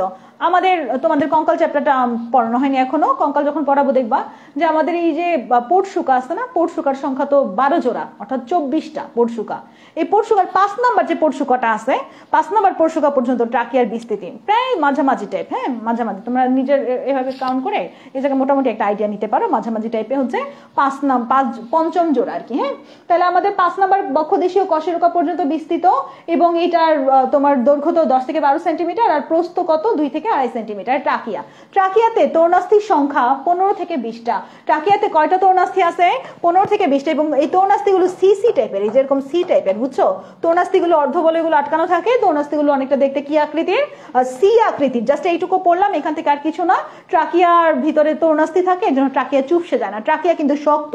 কোরবানিদের সময় ফুসফুস দেখবা, ফুসফুসের মাঝ বরাবর ট্রাকিয়া আছে না, ট্রাকিয়াটা কিন্তু ভালো শক্ত, ওইটার ভিতরে তরুণাস্থি আছে। তাহলে তরুণাস্থি থাকার কারণে ট্রাকিয়া কি হয় না? চুপসে যায় না। তাই এটার ভিতর দিয়ে বায়ু বাতাস খুব সহজেই চলাচল করতে পারে। এবং ট্রাকিয়ার ভিতরে কি আছে বলছিলাম? আঙ্গুলের মতো এরকম এরকম সিলিয়া আছে। এই সিলিয়াগুলো কি করে? ট্রাকিয়ার ভিতরে যদি অবাঞ্ছিত কোনো বস্তু, ফরেন পার্টিকেল কোনো কিছু ঢুকে যায়, তাহলে সেটা ধাক্কা মেরে বের করে দেয়। নাক দিয়ে অনেক সময় বাত বের হয়ে যায়, বলছিলাম না? আচ্ছা, ঠিক আছে, তাহলে এটা দেখছি। এবার আমরা একটু ব্রঙ্কাস নিয়ে আলোচনা করব। ব্রঙ্কাসটা খুবই ইম্পর্টেন্ট বাচ্চারা, ব্রঙ্কাসটা খুব ভালো করে পড়তে হবে। আরেকটা কথা, মাঝে মাঝে আমাদের কাশ আসে না, অনেক কাশতে কাশতে অবস্থা খারাপ হয়ে যায়, কফ তৈরি হয়। ওই যে ট্রাকিয়ার ভিতরে যে সিলিয়া আছে না, এরাই মূলত কাশ সৃষ্টি করে, কফ সৃষ্টি করে। ওকে, যাই হোক, এরপর দেখো ব্রঙ্কাস। ব্রঙ্কাসটা আমি একটু তোমাদের বোঝাই। আমাদের তো ফুসফুস, ফুসফুসের কথা তো তোমরা জানোই, আমাদের দুইটা ফুসফুস, তাই না? দুইটা ফুসফুসের এই যে এই জায়গাটা, এই যে অবতল অংশটা, এই অবতল অংশটাকে বলা হয় হাইলাম। এই দুইটা ফুসফুসের যে অবতল অংশ, এটাকে কি বলবো বলো তো? দুইটা ফুসফুসের যে অবতল অংশ, এটাকে বলবো আমরা হাইলাম। ধরো ট্রাকিয়া, এই যে ট্রাকিয়া, ট্রাকিয়া দুইটা শাখায় বিভক্ত হয়ে গেল, এই দুইটা শাখার নাম হচ্ছে ব্রঙ্কাস। এই ট্রাকিয়া যখন দুইটা শাখায় বিভক্ত হলো, দুইটা শাখার নাম কি? Bronchus, primary bronchus. ট্রাকিয়ায় দুই শাখায় ভাগ হইলো, প্রাইমারি ব্রঙ্কাস। এখন আমাদের একটা হচ্ছে ডান ফুসফুসে যাবে, আরেকটা হচ্ছে বাম ফুসফুসে যাবে। ডান ফুসফুসের লোবের সংখ্যা কয়টা বলো তো বাচ্চারা? ডান ফুসফুসের লোবের সংখ্যা কয়টা? ডান ফুসফুসের লোবের সংখ্যা 3টা। তাই আমাদের প্রাইমারি ব্রঙ্কাসটা আরো কয়টা শাখায় ভাগ হবে? প্রাইমারি ব্রঙ্কাসটা আরো কয়টা শাখায় ভাগ হবে বলো তো বাচ্চারা? প্রাইমারি ব্রঙ্কাসটা আরো 3টা শাখায় ভাগ হবে। তাহলে প্রাইমারি থেকে কিসের সৃষ্টি? প্রাইমারি থেকে সেকেন্ডারি সৃষ্টি। তাহলে সেকেন্ডারি ব্রঙ্কাসের সংখ্যা কয়টা ডান ফুসফুসে? ডান ফুসফুসের সেকেন্ডারি ব্রঙ্কাসের সংখ্যা কয়টা? ডান ফুসফুসের সেকেন্ডারি ব্রঙ্কাসের সংখ্যা হচ্ছে 3টা। বাম ফুসফুসে আমাদের লোব 2টা, তাহলে বাম ফুসফুসের সেকেন্ডারি ব্রঙ্কাসের সংখ্যা কয়টা? বাম ফুসফুসের সেকেন্ডারি ব্রঙ্কাসের সংখ্যা কয়টা বলো তো? বাম ফুসফুসের সেকেন্ডারি ব্রঙ্কাসের সংখ্যা 2টা। ওকে, তাহলে আমরা এখন কোথায় আছি? সেকেন্ডারি ব্রঙ্কাস পর্যন্ত আছি। যেহেতু এগুলা লোবের ভিতরে ঢুকছে, তাই সেকেন্ডারি ব্রঙ্কাসের আরেক নাম লোবার ব্রঙ্কাস। যেহেতু এগুলা লোবের ভিতরে ঢুকছে, তাই সেকেন্ডারি ব্রঙ্কাসের আরেক নাম কি বলো তো? যেহেতু এগুলা লোবের ভিতরে ঢুকছে, তাই সেকেন্ডারি ব্রঙ্কাসের আরেক নাম হচ্ছে লোবার ব্রঙ্কাস। লোবার ব্রঙ্কাস মনে থাকবে? মনে থাকবে। এরপরে আমাদের এই ব্রঙ্কাস গুলো আরো অনেক শাখায় বিভক্ত হবে। ফুসফুসটা যে একটু বড় করে চিন্তা করো, আরো অনেক শাখায়। তোমার প্রাইমারি ব্রঙ্কিউল, তারপরে প্রান্তীয় ব্রঙ্কিউল, প্রান্তীয় ব্রঙ্কিউলের পরে শ্বসন ব্রঙ্কিউল। আচ্ছা, একটু বড় করার কি সমস্যা? কোনো প্রশ্ন? আচ্ছা, লোবার নিয়ে, লোবিউল নিয়ে, লোবিউলের কথা বলবো আমি, একটু ওয়েট করো, সবই তো বলবো। হ্যাঁ, বইয়ে ষড়যন্ত্র 3 ধরনের তরুণাস্থি তে ক্রিকয়েড আছে। এটাতে তো ক্রিকয়েড দেখতেছি না। তোমার কোন রাইটারের বই? এটা ক্রাইনয়েড আছে না? তোমার কোন এডিশন একটু জানাও তো। আমি তো নর্মালি ক্রাইনয়েডই দেখছি। আচ্ছা, আমাকে এডিশনটা দেখাও।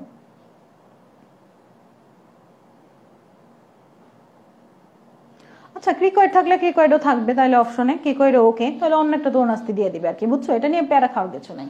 এরপর আসো আমাদের, আমরা দেখতেছি প্রাইমারি প্রান্তীয় ব্রঙ্কিউল, একটা শ্বসন ব্রঙ্কিউল হয়ে যাবে। ব্রঙ্কিউল। এবার একটা জিনিস খেয়াল করতে হবে, এবার আরেকটা জিনিস খেয়াল করো। আমরা তো লোব তৈরি করলাম, তাই না? 3টা লোব তৈরি করলাম। এই 3টা লোবের ভিতরে আরো ছোট ছোট লোবিউল তৈরি হবে। এই 3টা লোবের ভিতরে কি তৈরি হবে বাচ্চারা? এই 3টা লোবের ভিতরে আরো ছোট ছোট লোবিউল তৈরি হবে।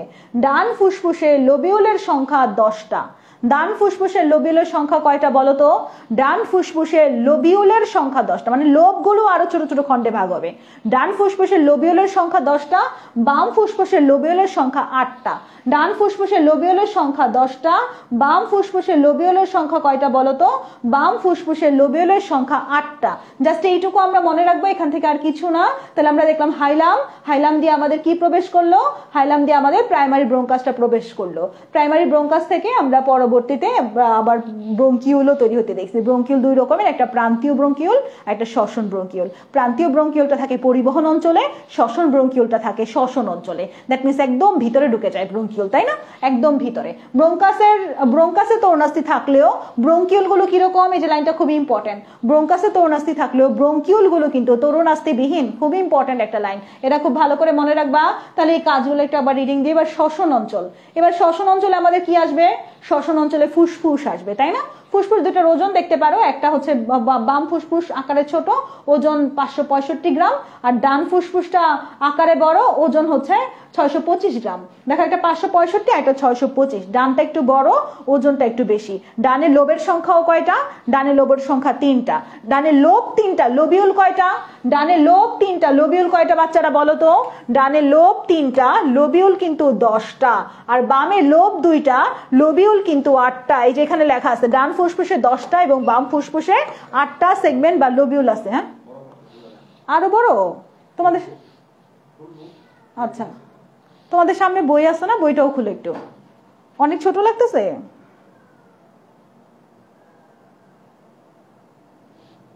আচ্ছা, সমস্যা নাই। এরপরে আমরা কি দেখতেছি, আমাদের হাইলাম, হাইলামের কথা তো বলছিলাম তোমাদের, হাইলামের কথা মনে আছে? এই যে এদিকে যে হাইলাম, এই হাইলাম দিয়ে আসলে কি কি প্রবেশ করে একটু খেয়াল করো। হাইলামের মাধ্যমে ধমনী ফুসফুসে প্রবেশ করে, শিরা আর লসিকা নালী বের হয়ে যায়। হাইলামের মাধ্যমে কি প্রবেশ করে, হাইলামের মাধ্যমে কি কি প্রবেশ করে আমরা একটু দেখি। হাইলামের মাধ্যমে তো ব্রঙ্কাস প্রবেশ করতে দেখলাম, ধমনী প্রবেশ করতে দেখলাম, ব্রঙ্কাস আর ধমনী প্রবেশ করে আর বের হয়ে যায় কি বাচ্চারা, শিরা আর লসিকা নালী বের হয়ে যায়। তাহলে চারটা জিনিসের মধ্যে আমাদের হাইলামের মধ্যে চারটা জিনিস আছে, একটা হচ্ছে ধমনী, একটা শিরা, আরেকটা হচ্ছে তোমার ব্রঙ্কাস, আর তোমার লসিকা নালী আছে। এই চারটার মধ্যে দুইটা প্রবেশ করে, দুইটা বের হয়। আমাদের চারটার মধ্যে প্রবেশ করে হচ্ছে ব্রঙ্কাস আর ধমনী, আর বের হয়েছে শিরা আর লসিকা নালী। বের হয় কি কি বলো তো, বের হয় হচ্ছে শিরা আর লসিকা নালী। ব্যাস এইটুকু আমরা দেখলাম, এবং এটা নিয়ে এই জায়গাতে একটা রুট তৈরি হয়, একটা গোড়া তৈরি হয়, পালমোনারি রোড বলা হয়। এইটুকু ক্লিয়ার না আমরা সবাই? এইটুকু কিন্তু আমরা ক্লিয়ার, ঠিক আছে? প্রতিটি লোবে কয়েকটি করে সেগমেন্ট থাকে। আচ্ছা, আমরা যে লোবিউল বললাম না, ওই লোবিউল গুলোকে আমরা কি বলতে পারি বলতো? ওই লোবিউল গুলোকে দেখো, প্রত্যেকটা সেগমেন্টে অসংখ্য লোবিউল আছে। ব্যাপারটা আমি তোমাদের একটু ভালো করে বোঝাই। আমরা কি বলছিলাম, আমাদের ফুসফুসে কয়টা লোব? ফুসফুসে 3টা লোব, তাই না? এই লোবগুলোকে সেগমেন্ট বলে। এই সেগমেন্ট গুলোর ভিতরে আবার কি তৈরি হয়, লোবিউল তৈরি হয়। তাহলে সেকেন্ডারি ব্রঙ্কাস যে কথা, সেগমেন্টাল ব্রঙ্কাস একই কথা, বা লোবার ব্রঙ্কাস একই কথা। তাহলে এইটুকু দেখছি, এখান থেকে আমরা কিছু দেখবো না। লোবিউল গুলো ফুসফুসের কার্যকরী একক, কিন্তু মেইনলি ফুসফুসের কার্যকরী একক হচ্ছে অ্যালভিউলাস। অপশনে যদি অ্যালভিউলাস না থাকে তাহলে আমরা লোবিউল দিব। ব্যাস এইটুকু দেখছি, এখান থেকে আর কিছু না। Primary bronchus, secondary bronchus. Secondary ব্রঙ্কাসের আরেক নাম কি বলতো? সেকেন্ডারি ব্রঙ্কাসের আরেক নাম হচ্ছে লোবার ব্রঙ্কাস।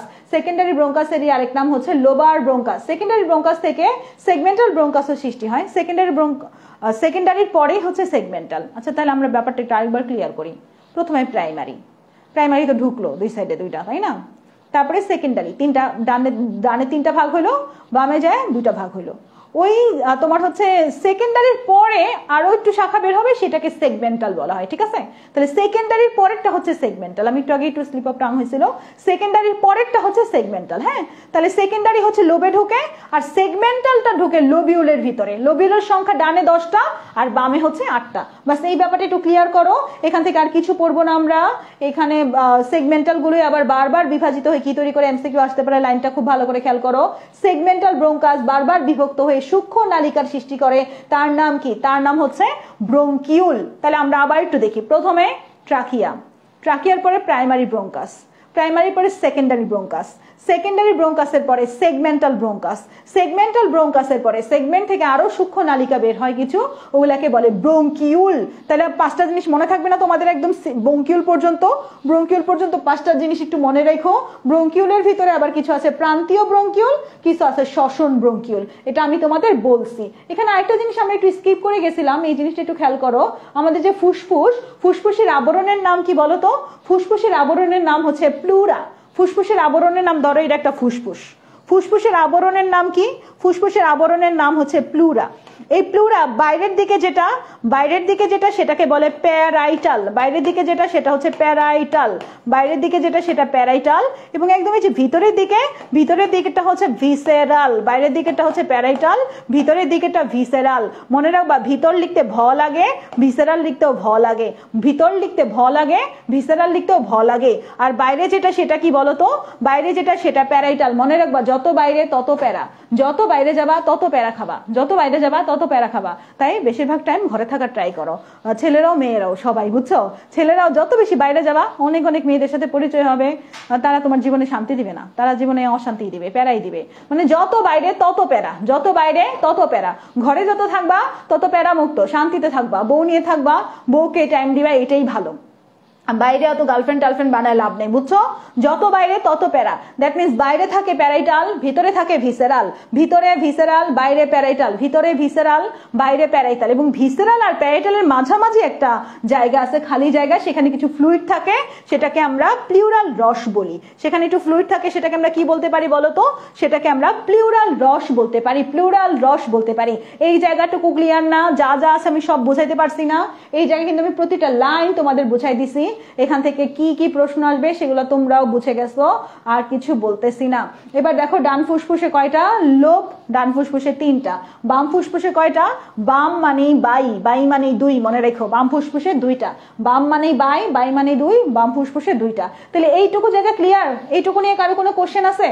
এইটুকু নিয়ে যদি কারো কোনো কোশ্চেন না থাকে, এই যে এই ছবিটা আমি তোমাদের একটু পরে দেখাবো, তার আগে আরেকটা জিনিস দেখে আসি চলো। এতক্ষণ যা পড়াইলাম এই যে এক নজরে এই জিনিসটা আমরা একটু দেখবো।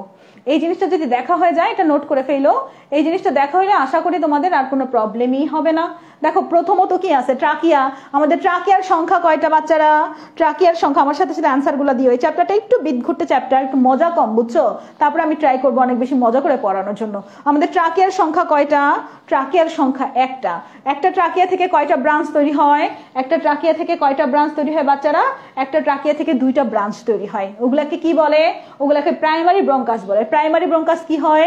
ডানটা ডানে চলে যায়, বামটা বামে চলে যায়। ডানটা ডানে চলে কি হয়? 3টে শাখায় ভাগ হয়। সেগুলাকে আমরা কি বলতে পারি? সেগুলাকে আমরা বলি হচ্ছে লোবার ব্রঙ্কিউল বা লোবার ব্রঙ্কাস বা সেকেন্ডারি ব্রঙ্কাস। সেগুলোকে আমরা কি বলতে পারি? যেহেতু প্রতিটা লব বা প্রতিটা খণ্ডে ঢুকে যায়, তাই লোবার ব্রঙ্কাস বা সেকেন্ডারি ব্রঙ্কাস।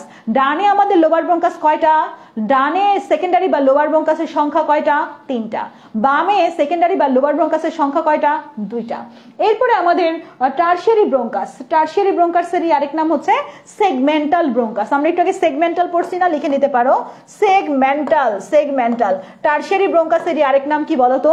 টারশিয়ারি ব্রঙ্কাসেরই আরেক নাম হচ্ছে সেগমেন্টাল ব্রঙ্কাস।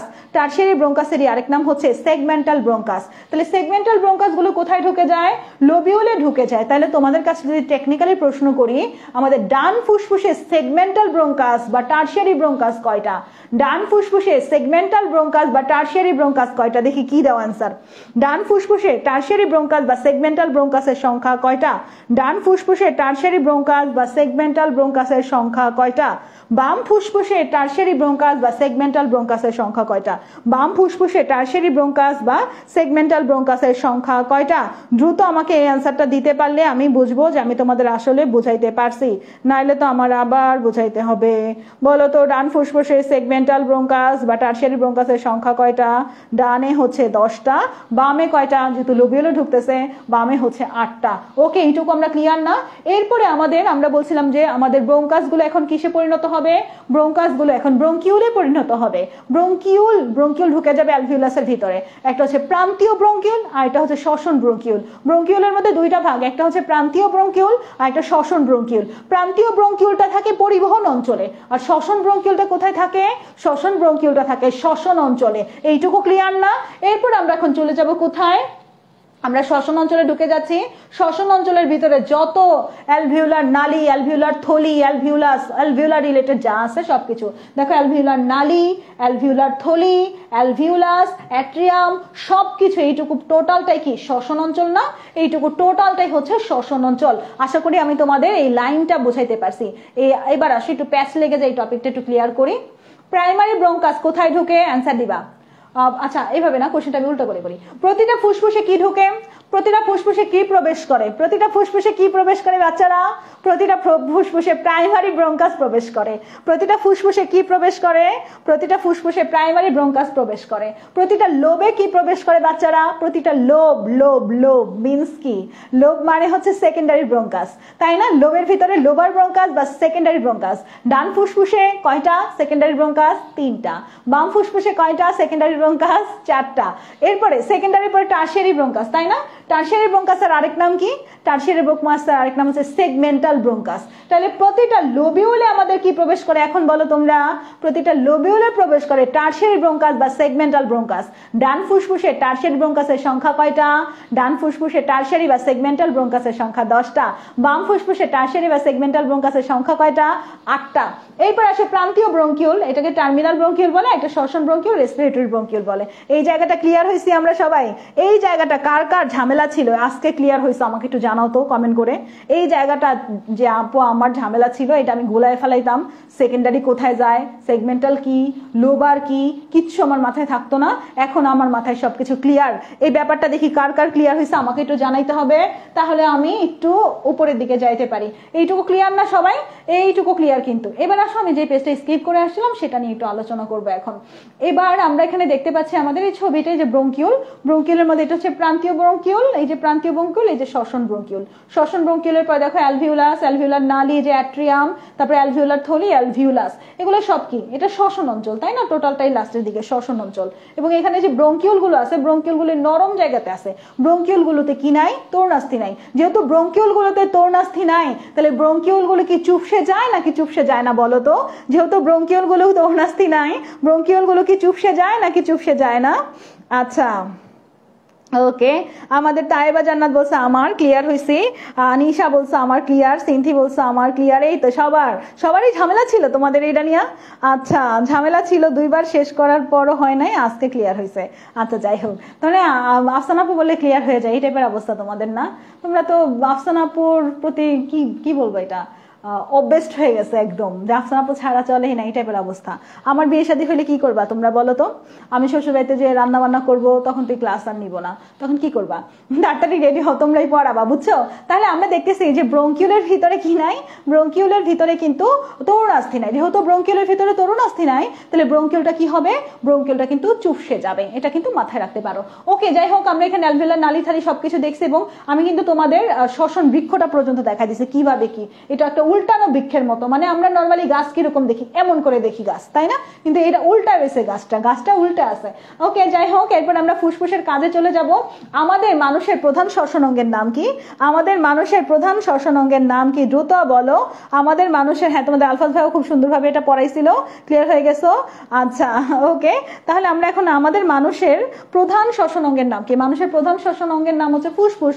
কিন্তু ঘাসফড়িং এর প্রধান শ্বসন অঙ্গ কি যদি আসে, তখন কি ফুসফুস দিবা? ঘাসফড়িং এর প্রধান শ্বসন অঙ্গের নাম কিন্তু বাচ্চারা ট্রাকিয়া। ঘাসফড়িং এর প্রধান শ্বসন অঙ্গের নাম কি? ঘাসফড়িং এর প্রধান শ্বসন অঙ্গের নাম হচ্ছে ট্রাকিয়া।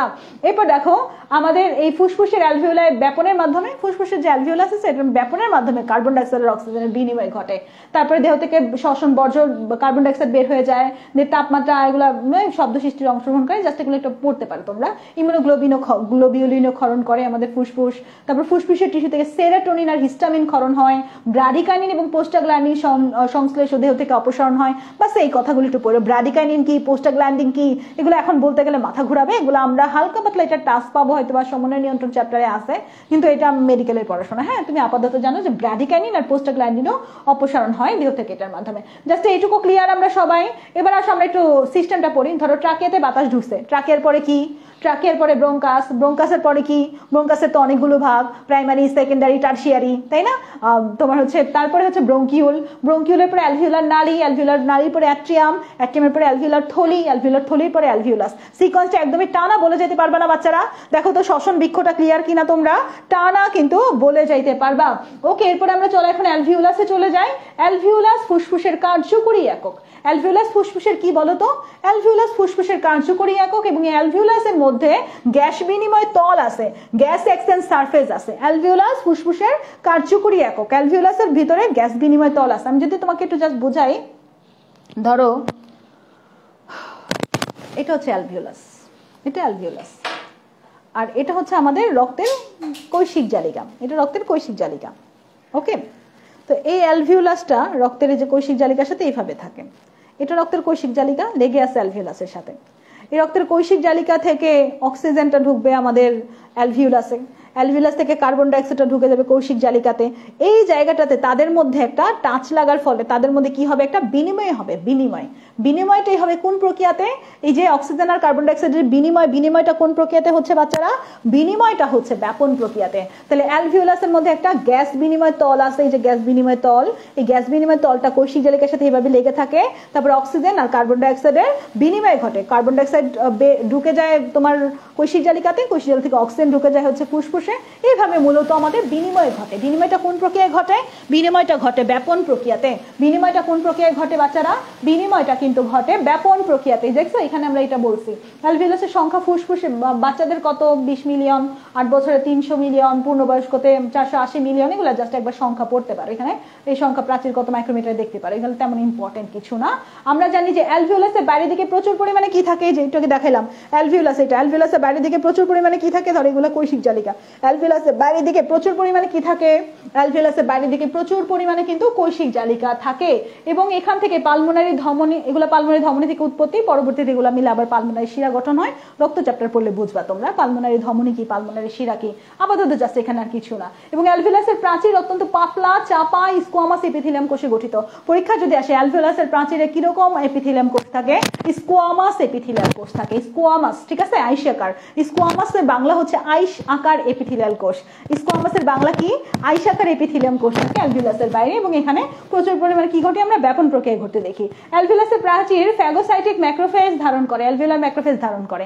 আচ্ছা, তোমাদের কি মনে আছে আমাদের মনোসাইট রক্তকণিকার কথা? মনোসাইটের রূপান্তরিত রূপের নাম কি? মনোসাইটের রূপান্তরিত রূপের নাম হচ্ছে ম্যাক্রোফেজ, তাই না? ম্যাক্রোফেজ। আমাদের এই ম্যাক্রোফেজ যখন মস্তিষ্কে প্রবেশ করে তখন ম্যাক্রোফেজের নাম হয়ে যায় মাইক্রোগ্লিয়া। ম্যাক্রোফেজ যখন লিভারে প্রবেশ করে তখন ম্যাক্রোফেজের নাম হয়ে যায় কাফার কোষ, তাই না? এই ম্যাক্রোফেজ যখন কিডনিতে প্রবেশ করে তখন তার নাম হয়ে যায় মেসেঞ্জিয়াল সেল। ম্যাক্রোফেজ যখন তোমার ফুসফুসে প্রবেশ করে তখন তার নাম হয়ে যায় phagocytic alveolar macrophage. Phagocytic alveolar macrophage. Macrophage অণুজীব ধ্বংস করে, জাস্ট এগুলো একটু আবার পড়ো, এবং এখানে কোলাজেন স্থিতিস্থাপক তন্তু আছে, এগুলো আবার এরকম করে আগের অবস্থায় ফিরে আসতে পারে স্থিতিস্থাপক বলে।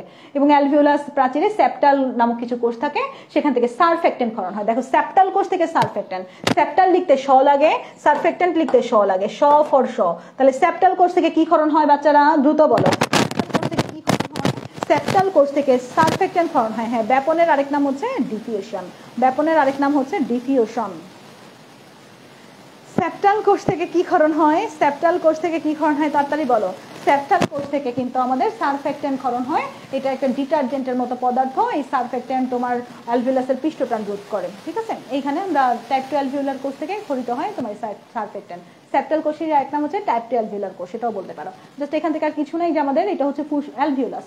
অ্যালভিউলাসের বাইরে কি থাকে বলছিলাম যে অ্যালভিউলাস এরকম, আমি একটু আগে কিন্তু তোমাদের হাত দিয়ে দেখাইছি। ধরো এটা হচ্ছে আমার হাতের মুষ্টি, এটা হাতের মুষ্টি, এটা হচ্ছে অ্যালভিউলাস। অ্যালভিউলাস। আর এটা কি? এইটা, এই যেগুলা কি? এগুলো হচ্ছে আমার কৈশিক জালিকা। তাহলে অ্যালভিউলাসের চারিদিকে কি থাকে? অ্যালভিউলাসের চারিদিকে কি থাকে বাচ্চারা? অ্যালভিউলাসের চারদিকে কৈশিক জালিকা থাকে। অ্যালভিউলাস আর এই কৈশিক জালিকার মধ্যে কিসের বিনিময় ঘটে? কার্বন ডাইঅক্সাইডের অক্সিজেনের বিনিময় ঘটে। কোন প্রক্রিয়ায় ঘটে? ব্যাপন প্রক্রিয়ায় ঘটে। এবং অ্যালভিউলাসের চারপাশে কি আছে? গ্যাস বিনিময় তল আছে। এই জায়গাটা গ্যাস বিনিময় করতে পারে, অক্সিজেন কার্বন ডাইঅক্সাইড গ্যাসের বিনিময় তল আছে। বাস এইটুকু ক্লিয়ার কিনা দেখো তো। এই ছবির সাথে মিলাই পড়তে পারতেছি না আমরা? এই ছবির সাথে মিলাই কিন্তু আমরা পড়তে পারতেছি। এই রক্তজালক মানে কৈশিক জালিকা। ওকে, তাহলে এখান থেকে আমরা কিছু দেখবো না। কৈশিক জালিকার উৎপত্তি কোথায় থেকে? পালমোনারি ধমনী থেকে। কৈশিক জালিকার উৎপত্তি পালমোনারি ধমনী থেকে, এবং কি গঠন করে? পালমোনারি শিরা গঠন করে। বাস এটা রক্ত চ্যাপ্টারের পরে আবার ক্লিয়ার হবে, এখান থেকে আর কিছু না। তাহলে এই ছবিটা আমরা একবার একটু দেখেছি, এরপরে এগুলো আমি তোমাদের পড়াই ফেলছি।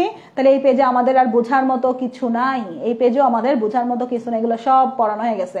এবার আসো, এই যে এটাও, এই পেজও তো ক্লিয়ার করলাম, এই পেজও তো ক্লিয়ার করছি না আমি? হ্যাঁ, এটাও ক্লিয়ার করছি। তাহলে আমাদের এবার কি আছে?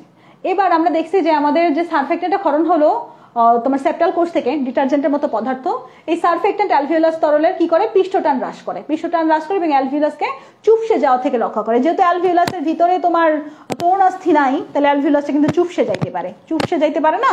এই চুপসে যাওয়া থেকে রক্ষা করে, এবং গ্যাস বিনিময় সারফেক্টেন্ট বিহীন অ্যালভিউলাস তথা ফুসফুস যথাযথ কাজ করতে পারে না। এটা তো আমরা জানি যে সারফেক্টেন্ট না থাকলে ফুসফুস কাজ করতে পারবে না। সারফেক্টেন্টটা তোমার ফুসফুসটাকে কাজ করতে সাহায্য করে। 23 সপ্তাহ বয়স্ক মানব ভ্রূণে সারফেক্টেন্ট প্রথম ক্ষরণ শুরু হয়। এমসিকিউ মেডিকেল ভর্তি পরীক্ষার কত সপ্তাহ বয়স্ক ভ্রূণে প্রথম সারফেক্টেন্ট ক্ষরণ শুরু হয়? যখন সারফেক্টেন্ট ক্ষরণ শুরু হয় তখন সেই ভ্রূণটাকে স্বাধীন অস্তিত্বের অধিকারী বলে গণ্য করা হয়, আর তখন অ্যাবর্শন বা গর্ভপাতের অনুমতি দেওয়া হয় না। যখন নাকি সারফেক্টেন্ট ক্ষরণ শুরু হয়ে যায় তখন ভ্রূণটাকে স্বাধীন অস্তিত্বের অধিকারী বলা হয়। এর আগে গর্ভপাত করা যায়, এরপরে গর্ভপাত করলে তাকে মার্ডার বলে কেস করে দেওয়া যায়। বুঝছো এরকম অবস্থা? তাহলে এটা আমরা দেখছি, তাই না? এবার এসে একটু অ্যালভিউলাসের গঠনটা একটু দেখবা না? এই যে অ্যালভিউলাসের গঠন দেখো। অ্যালভিউলাসের অ্যালভিওলাসটা কি চুপসে তোমার হচ্ছে গ্যাস বিনিময় করার সময় একটু চুপসে যেতে পারে, আবার এরকম করে ছাড়তে পারে। তো এটা তো ইলাস্টিসিটি, তাই না? এটা তো স্থিতিস্থাপকতা। তাই এখানে আমরা দেখতে পাচ্ছি ইলাস্টিন তন্তু আছে, দেখছো এখানে ইলাস্টিন তন্তু আছে। তারপরে অ্যালভিওলাসের ভিতরে অ্যালভিওলার ম্যাক্রোফেজ আছে।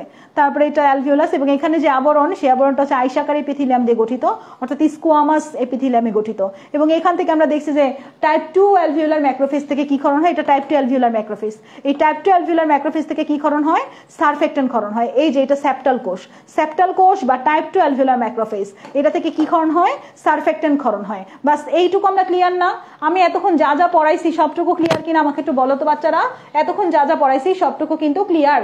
এবার আমরা পড়বো শ্বাসপেশি, রেসপিরেটরি মাসেল। তোমরা তো ভাবতেছো যে মনে হয় খালি শ্বসনে ফুসফুসি অংশগ্রহণ করে, তাই না?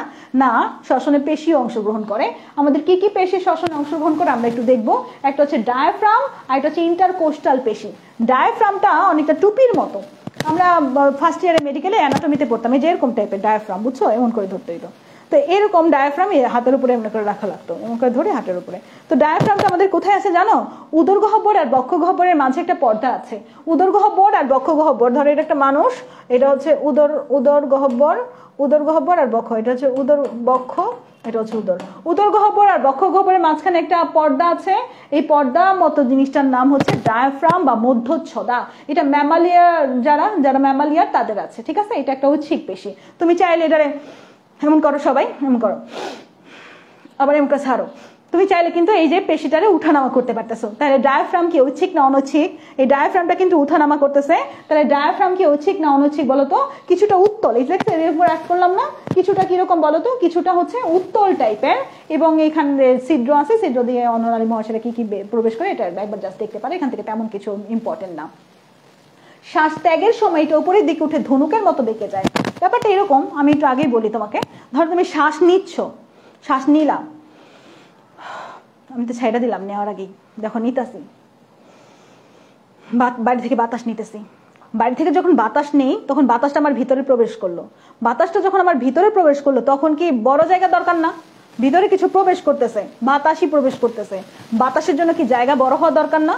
বাতাসের জন্য জায়গা বড় হওয়া দরকার। যখন জায়গা বড় হওয়ার দরকার তখন কি আমাদের তোমার ডায়াফ্রামটা কি উপরে উঠে যাবে না নিচে নেমে যাবে? আন্দাজ করো তো।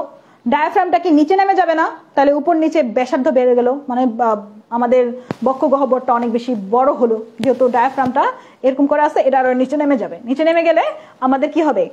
তোমার বক্ষগহ্বরটা বড় হয়ে গেল। তাহলে আমাদের ডায়াফ্রামটা আমাদের কি করলো? যখন প্রশ্বাস তখন নিচে নেমে যায়, নিচে নেমে যায়, মনে রাখো। এরপর আমাদের যে পরশুকা আছে, বুকের খাঁচার হাড্ডি চেনো না তোমরা? পরশুকা, রিবস, পরশুকা। দুইটা পরশুকার মাঝখানে পেশি আছে, পেশির নাম হচ্ছে ইন্টারকোস্টাল পেশি। দুইটা পরশুকার মাঝখানে কিছু পেশি আছে, পেশিগুলোর নাম কি বলো তো? দুইটা পরশুকার মাঝখানে কিছু পেশি আছে, এগুলোকে বলা হয় ইন্টারকোস্টাল পেশি। ইন্টারকোস্টাল পেশিগুলো উপরের দিকে উঠে যায়। খেয়াল করে দেখো, তোমার নিজের বক্ষগহ্বরের কথা চিন্তা করো। তোমার এই খাঁচার হাড্ডিটা হালকা একটু উপরের দিকে উঠে গেল, খাঁচার, বুঝছো? মানে পরশুকাগুলো উপরে উঠে গেল, ইন্টারকোস্টাল পেশিটা হালকা একটু উপরের দিকে উঠে গেল। তাহলে আমাদের বক্ষগহ্বরটা আরেকটু বড় হইলো না? এটা তোমার ব্যাসে বড় হইলো, দৈর্ঘ্যে প্রস্থে বড় হয়েছিল একটু আগে যখন ডায়াফ্রামটা নিচে নেমে গেছিল। সব দিক থেকে এভাবে বড় হইলে আমাদের প্রশস্ত জায়গাতে বাইরে থেকে সুন্দর মতো বাতাস ঢুকে প্রশ্বাস হইল। যখন প্রশ্বাস হয় তখন সবকিছু কিন্তু আমাদের ইন্টারকোস্টাল পেশিটা উপরে উঠে যায়, তারপরে ডায়াফ্রামটা নিচে নেমে যায়। অর্থাৎ যত যেমনে পারি আমরা এই স্পেসটাকে বড় করলাম, ঠিক আছে? ওকে, এই বড় করার সময় ডায়াফ্রাম পেশিটা কি নিচে নেমে গেছে? এটা কি নিচে নেমে যাওয়ার পরে সংকুচিত হয়ে গেছে না? নিচে নেমে গেছে, সংকুচিত হয়ে গেছে না? সংকুচিত হয়ে গেছে। তারপরে এই যে আমাদের পরশুকার ইন্টারকোস্টাল পেশিগুলো উপরের দিকে করছে, এটাও একটা টান খাইছে না? এটাও একটা টান খাইছে। অর্থাৎ প্রশ্বাসের সময় সবকিছু একটু সংকুচিত হয় এবং এখানে এটা সক্রিয় একটা প্রক্রিয়া। এবার আমরা দেখি নিঃশ্বাসের সময় কি হবে? বাতাসটা কি হবে? বের করে দিলাম। বাতাসটা যখন বের করে দিলাম তখন কি আমার এই যে বক্ষগহ্বরের আয়তনটা বড় দরকার না ছোট দরকার বলো তো? যখন নিঃশ্বাসে বাতাসটা বের করে দিলাম তখন আমার বক্ষগহ্বরের আয়তন বড় দরকার না ছোট দরকার? ছোট। তখন এই যে ডায়াফ্রামটা নিচের দিকে এমনি করে নেমে গেছিল না, যে ডায়াফ্রামটা এমনি দিকে নেমে গেছিল, এই ডায়াফ্রামটা এমনি করে উপরের দিকে উঠে এমন বেঁকে যাবে। ডায়াফ্রামটা এমন করে নিচে নেমে গেছিল, এমন করে নিচে নেমে জায়গাটা বড় করছিল।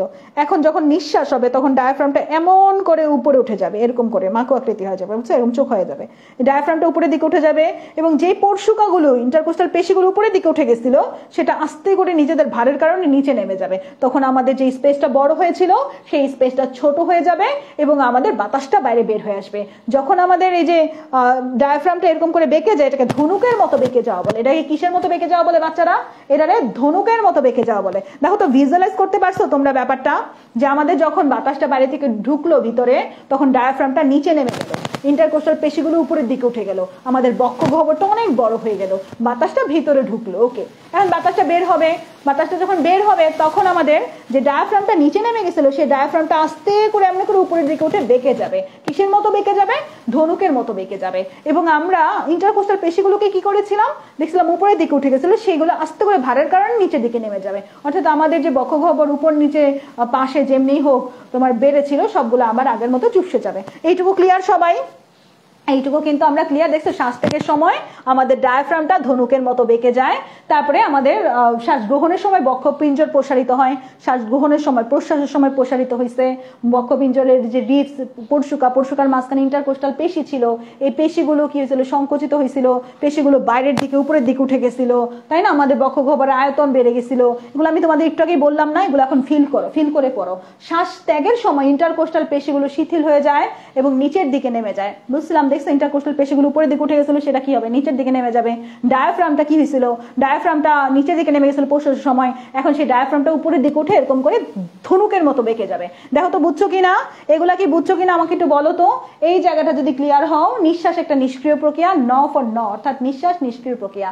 এই জায়গায় আমাদের প্রত্যেকটা নাসা গহ্বরের কাজ কি, মুখ গলবিলের কাজ কি, কাজগুলো একবার রিডিং করবে। তখন বলছি আমি এগুলা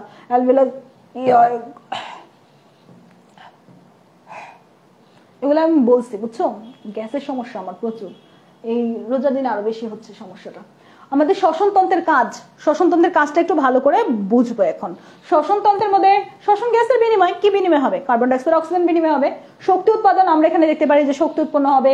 পানি সাম্য, আমাদের এই যে নিঃশ্বাস প্রশ্বাসের মাধ্যমে কিন্তু পানি বের হচ্ছে, এগুলা পানি সাম্যতা রক্ষা করতেছে। আমাদের 600 থেকে তোমার 400 থেকে 600 মিলিলিটার পানি বের হয়ে যায়।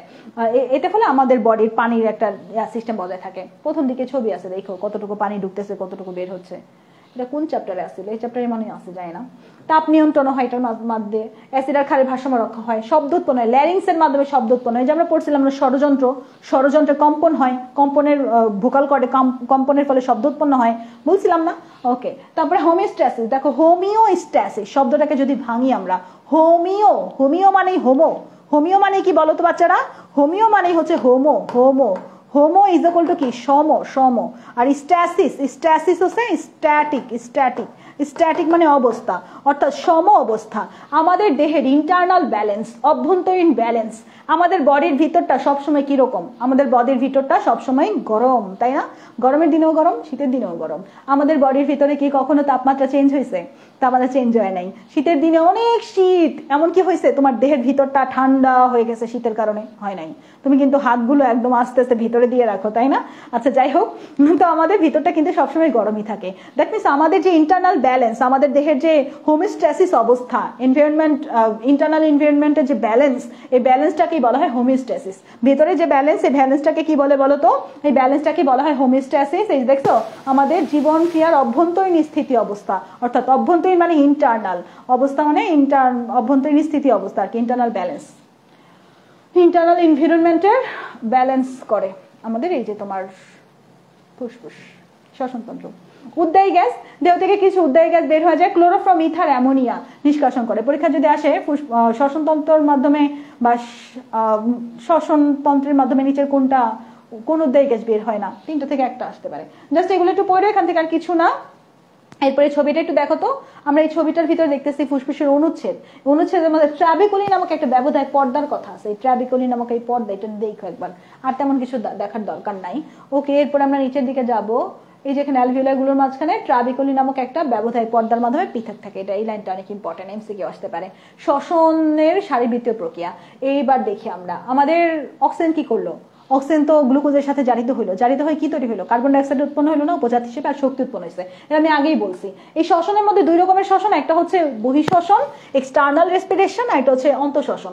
বহিঃশ্বসনের কাজ কি? খালি অক্সিজেন প্রবেশ করে কার্বন ডাইঅক্সাইড বের হয়, অক্সিজেন প্রবেশ করে কার্বন ডাইঅক্সাইড বের হয়, এখানে কোনো এনজাইম এগুলো কিছু ভূমিকা নাই, শক্তি উৎপন্ন হয় না। বহিঃশ্বসন নর্মাল কিছু, হ্যাঁ, বহিঃশ্বসন এমন ইম্পর্টেন্ট কিছু না, মানে জাস্ট কার্বন ডাইঅক্সাইডটা বের হয়ে যায়, অক্সিজেনটা ত্যাগ হয়, সরি অক্সিজেনটা প্রবেশ করে, কার্বন ডাইঅক্সাইডের ত্যাগ হয়। আর অন্তঃশ্বসন ইন্টারনাল রেসপিরেশন, ইন্টারনাল রেসপিরেশনটা হচ্ছে ফুসফুসের ভিতরে ঘটে রিয়েকশন আর কি, বুঝছো? মেইনলি যে রিয়েকশনটা গ্লুকোজের সাথে যে অক্সিজেন রিয়েকশন, যে কার্বন ডাইঅক্সাইড উৎপন্ন, শক্তি উৎপন্ন, এটিপি উৎপন্ন, এটা সব কিন্তু ইন্টারনাল রেসপিরেশনে। এইটা জৈব রাসায়নিক প্রক্রিয়া, দেহকোষ এবং রক্তে সংঘটিত হয়। এইটা কিন্তু মেডিকেল ভর্তি পরীক্ষার কোশ্চেন, এবং এখানে এনজাইমের ভূমিকা আছে, এখানে শক্তি উৎপন্ন হয়। আসলে আমাদের যে তোমার অন্তঃশ্বসনটাই হচ্ছে মেইন শ্বসন, এরপরে আমাদের অক্সিজেন কার্বন ডাইঅক্সাইড এগুলো পৌঁছায়, জাস্ট একবার একটু রিডিং পড়ো, উপজাত হিসেবে কার্বন ডাইঅক্সাইড বের হয়ে যায়। মেইনলি আমাদের অন্তঃশ্বসনের ভিতরে রিঅ্যাকশন ঘটে। অন্তঃশ্বসনের ভিতরে কি ঘটে? অন্তঃশ্বসনের ভিতরে রিঅ্যাকশন ঘটে। আমি কিন্তু অনেক ডিপ করে বুঝাইতেছি তোমাদের, এই চ্যাপ্টারটা তোমরা একটু প্রবলেম বলছিলা, এই জন্য এই চ্যাপ্টারটা আমি দেখাই দিতেছি। দেখো এবার, যে প্রক্রিয়ায় ফুসফুস অক্সিজেন সমৃদ্ধ বায়ু ফুসফুসের ভিতর প্রবেশ করে এবং কার্বন ডাইঅক্সাইড সমৃদ্ধ বায়ু বের হয়ে যায়, এটারে আমরা শ্বাসক্রিয়া বলি। এই যে ছবিটার কথা মনে আছে তোমাদের? দেখো তো, এই যে আমাদের এটা কি, এটা দেখে কি মনে হইতেছে? আমাদের বক্ষ গহ্বরটা, এই যে আমাদের ডায়াফ্রামটা একটু নিচের দিকে নেমে গেছে না, একটু সংকুচিত হয়ে নিচের দিকে নেমে গেছে না, মানে নিচের দিকে টান খেয়ে গেছে, নিচের দিকে নেমে গেছে, সংকুচিত হয়ে গেছে। তাহলে আমাদের লম্বায় বক্ষ গহ্বরটা বৃদ্ধি পাইছে। এরপর আমাদের এই পরশুকাগুলো কি হয়েছে? পরশুগুলো একটু উপর দিকে উঠে গেছে না, ইন্টারকোস্টাল পেশিগুলা, তাহলে আমাদের বক্ষ গহ্বরটা কি পাশে বৃদ্ধি পাইছে, তাই না? পাশে বৃদ্ধি পাইছে, অর্থাৎ বক্ষ গহ্বরটা বৃদ্ধি পাইছে। এরপর আমরা যখন নিঃশ্বাস হইলো, নিঃশ্বাস হওয়ার পরে এই যে আমাদের যেগুলো একটু উপরের দিকে উঠছিল, এটা আস্তে করে নিচের দিকে নেমে গেছে ভারের কারণে নিজেদের, এবং আমাদের যে ডায়াফ্রামটা নিচের দিকে নেমে গেছিল, সেই ডায়াফ্রামটা উপরের দিকে উঠে গেছে এবং বেঁকে গেছে। এই বেঁকে যাওয়াটা কিসের মতো বেঁকে গেছে বাচ্চারা? বেঁকে যাওয়াটা অনেক ধনুকের মতো বেঁকে গেছে। এগুলা কি আমি তোমাদের একটু আগেই বলছিলাম না? দেখো তো, এগুলা কি বুঝছো? এই জায়গাটা ক্লিয়ার কিনা আমাকে একটু জানাও তো, এই জায়গাটা ক্লিয়ার হয়েছে কিনা আমাকে একটু জানাইতে হবে। তাহলে তুমি এগুলা যখন রিডিং পড়বা, কি সংকোচন হইলো, কি প্রসারণ হইলো, কি আয়তন বৃদ্ধি নাকি, এই সব কিছু তোমার মাথায় একদম ঢুকে গেছে। আমি যা যা বলছি সব এখানে আছে, আমি এতক্ষণ যেগুলো বুঝাইছি সব এখানে আছে। খেয়াল করে দেখো, এই যে আমি তখন মুখে যা বলছি সব আছে এখানে। ডায়াফ্রাম পেশি সংকুচিত হলে টেন্ডন নিম্নমুখী হয় এবং অনুদৈর্ঘ্য বাড়ে। আমাদের বক্ষ গহ্বরের আয়তনটা কি অনুদৈর্ঘ্যে লম্বালম্বি বাড়ে। একই সময় আমাদের পরশুকাগুলা, রিবস গুলা উপরের দিকে উঠে যায়, এই কারণে আমাদের পাশের দিকে বাড়ে, অর্থাৎ ব্যাসের দিকে বাড়ে। ইন্টারকোস্টাল পেশি সংকোচনে পরশুকাগুলো উপরের দিকে ওঠে, ইন্টারকোস্টাল পেশিগুলো সংকুচিত হয়। আমাদের খাঁচার হাড্ডি, এটা হচ্ছে খাঁচার হাড্ডি, এই খাঁচার হাড্ডিগুলোর মাঝখানে এখানে পেশি আছে না কিছু, খাঁচার হাড্ডিগুলোর মাঝখানে কিন্তু পেশি আছে। এই পেশিগুলোকে বলে ইন্টারকোস্টাল পেশি। এই ইন্টারকোস্টাল পেশিগুলো সংকুচিত হইলে খাঁচার হাড্ডিগুলো উপরের দিকে ওঠে, আর ডায়াফ্রাম সংকুচিত হয়ে নিচের দিকে নামে। তাহলে আমাদের লম্বালম্বিও দৈর্ঘ্য বাড়লো, পাশাপাশিও বাড়লো, অর্থাৎ বক্ষ গহ্বরটা বড় হইলো। বক্ষ গহ্বরটা বড় হইলে আমাদের বাতাসটা বাইরে থেকে সুন্দরভাবে ভিতরে প্রবেশ করলো এবং আমাদের ভিতরের আয়তনটা বেড়ে গেল। ফুসফুসের অভ্যন্তরীণ চাপ বাতাসের চাপ অপেক্ষায় কম হওয়ায় ভিতরে বাতাসটা প্রবেশ করছে। ধরো বাইরে চাপ বেশি, যেখানে চাপ কম সেখানে সবাই যেতে চায় না, যেখানে চাপ কম সেখানেই সবাই যাইতে চায়। তোমার যদি আমি বলি যে মেডিকেলে চাপ কম, তাহলে সবাই মেডিকেলে পড়তে চাইবে। মেডিকেলে একমাত্র চাপের কারণে অনেকে মেডিকেলের প্রতি নিরাশ, আসতে চায় না। যাই হোক, যেখানে চাপ কম সেখানে বাতাসও যাইতে চায়। ধরো বাইরের চাপ বেশি, তাহলে বাইরে থেকে বাতাস কোথায় প্রবেশ করবে? সব ভিতরে প্রবেশ করবে। আবার যখন ভিতরে বাতাসটা প্রবেশ করলো, তখন বাইরের থেকে ভিতরে চাপটা বেড়ে যায়, তখন আবার ভিতর থেকে আবার বাতাসটা বাইরে হয়ে যায়। বেলুনের কথা চিন্তা করো, বেলুন, একটা বেলুন, ছোট বেলুন, বেলুনের ভিতরটাতে কিন্তু কোনো চাপ নাই, তাই না? যখন বেলুনটা কিনে আনলাম, তখন বাইরের বাতাসের চাপ বেলুনের ভিতরে চাইতে বেশি, তখন তুমি ফু দিয়ে দিয়ে বেলুনের ভিতরে একদম ভরে ফেলছো বেলুনটা। এখন বেলুনের ভিতরে বাতাসের চাপ সৃষ্টি হয়েছে, বাইরে বাতাসের চাপের চাইতে বেলুনের ভিতরে এখন চাপ বেশি, তখন ভিতরের চাপটা আবার কি হইতে চায়? ফুস করে বাইরে বের হয়ে আসতে চায় না, আবার বের হয়ে আসতে চায়। দ্যাট মিন যেখানে চাপ বেশি সেখানে কেউ থাকতে চায় না, যেখানে চাপ কম সেখানে যাইতে চায়। তাহলে প্রশ্বাস যখন হয় তখন আমাদের ফুসফুসের ভিতরের চাপ বাইরের চাপ অপেক্ষায় বেশি থাকে না কম থাকে বলো তো? যখন আমরা বাইরে থেকে বাতাসটা আমাদের ফুসফুসের ভিতরে নেই, তখন আমাদের ভিতরের চাপ বাইরের চাপ থেকে কম থাকে না বেশি থাকে? বাতাস যেহেতু ভিতরে ঢুকতে চাচ্ছে, দ্যাট মিনস ভিতরে চাপ কম, মানে ভিতরে যেহেতু ঢুকতে যাচ্ছে ভিতরে চাপ কম। যখন নিঃশ্বাস নেই, যখন বাতাসটা ছেড়ে দেই, তখন ভিতরে চাপটা বেশি থাকে, বুঝছো? যখন বাতাস নিয়ে ফেলছো প্রশ্নের সময় তখন চাপটা বেড়ে যায়, তাই নিঃশ্বাসের সময় আবার বাতাসটা বাইরে বের আসতে চায়, এই ব্যাপারটা চলে আর কি, বুঝছো? তুলনামূলক। ওকে, এটা একদমই ক্লিয়ার। এখান থেকে তেমন কিছু নেই, যেখানে চাপ টাপের কথা বলছে পড়ার সময় যাতে না কনফিউশনে ভোগে, এই জন্য ব্যাপারটা ক্লিয়ার করলাম।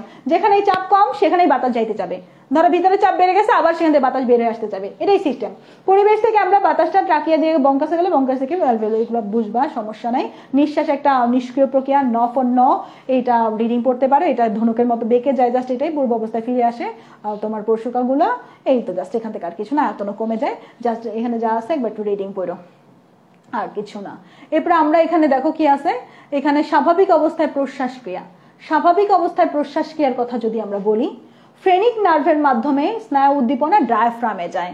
একটু পরে আমি এটা নিয়ে আলোচনা করবো, একটু পরে তোমাদের একটা ছবি দেখাবো, ছবির মধ্যে তার আগে এই ফ্লো চার্টটা একটু খেয়াল করো। আমাদের একটা নার্ভ আছে ফ্রেনিক নার্ভ, এই ফ্রেনিক নার্ভ থেকে উদ্দীপনাটা কোথায় যায় বাচ্চারা?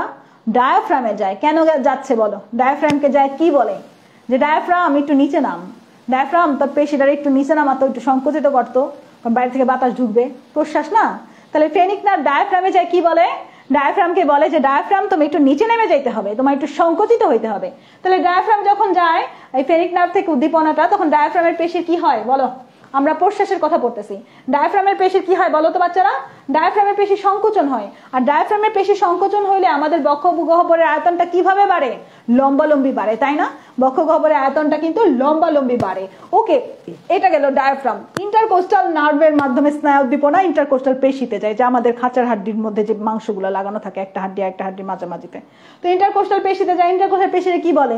যে ইন্টারকোস্টাল পেশি তুমি একটু সংকুচিত হও, সংকুচিত হইলে ইন্টারকোস্টাল পেশি সংকুচিত হইলে আমাদের পরশুকাগুলো আছে এটা হালকা একটু উপরের দিকে উঠে যাবে, হালকা একটু উপরের দিকে হলে আমাদের বক্ষ গহ্বরটা ব্যাসে বৃদ্ধি পাবে, তাই না?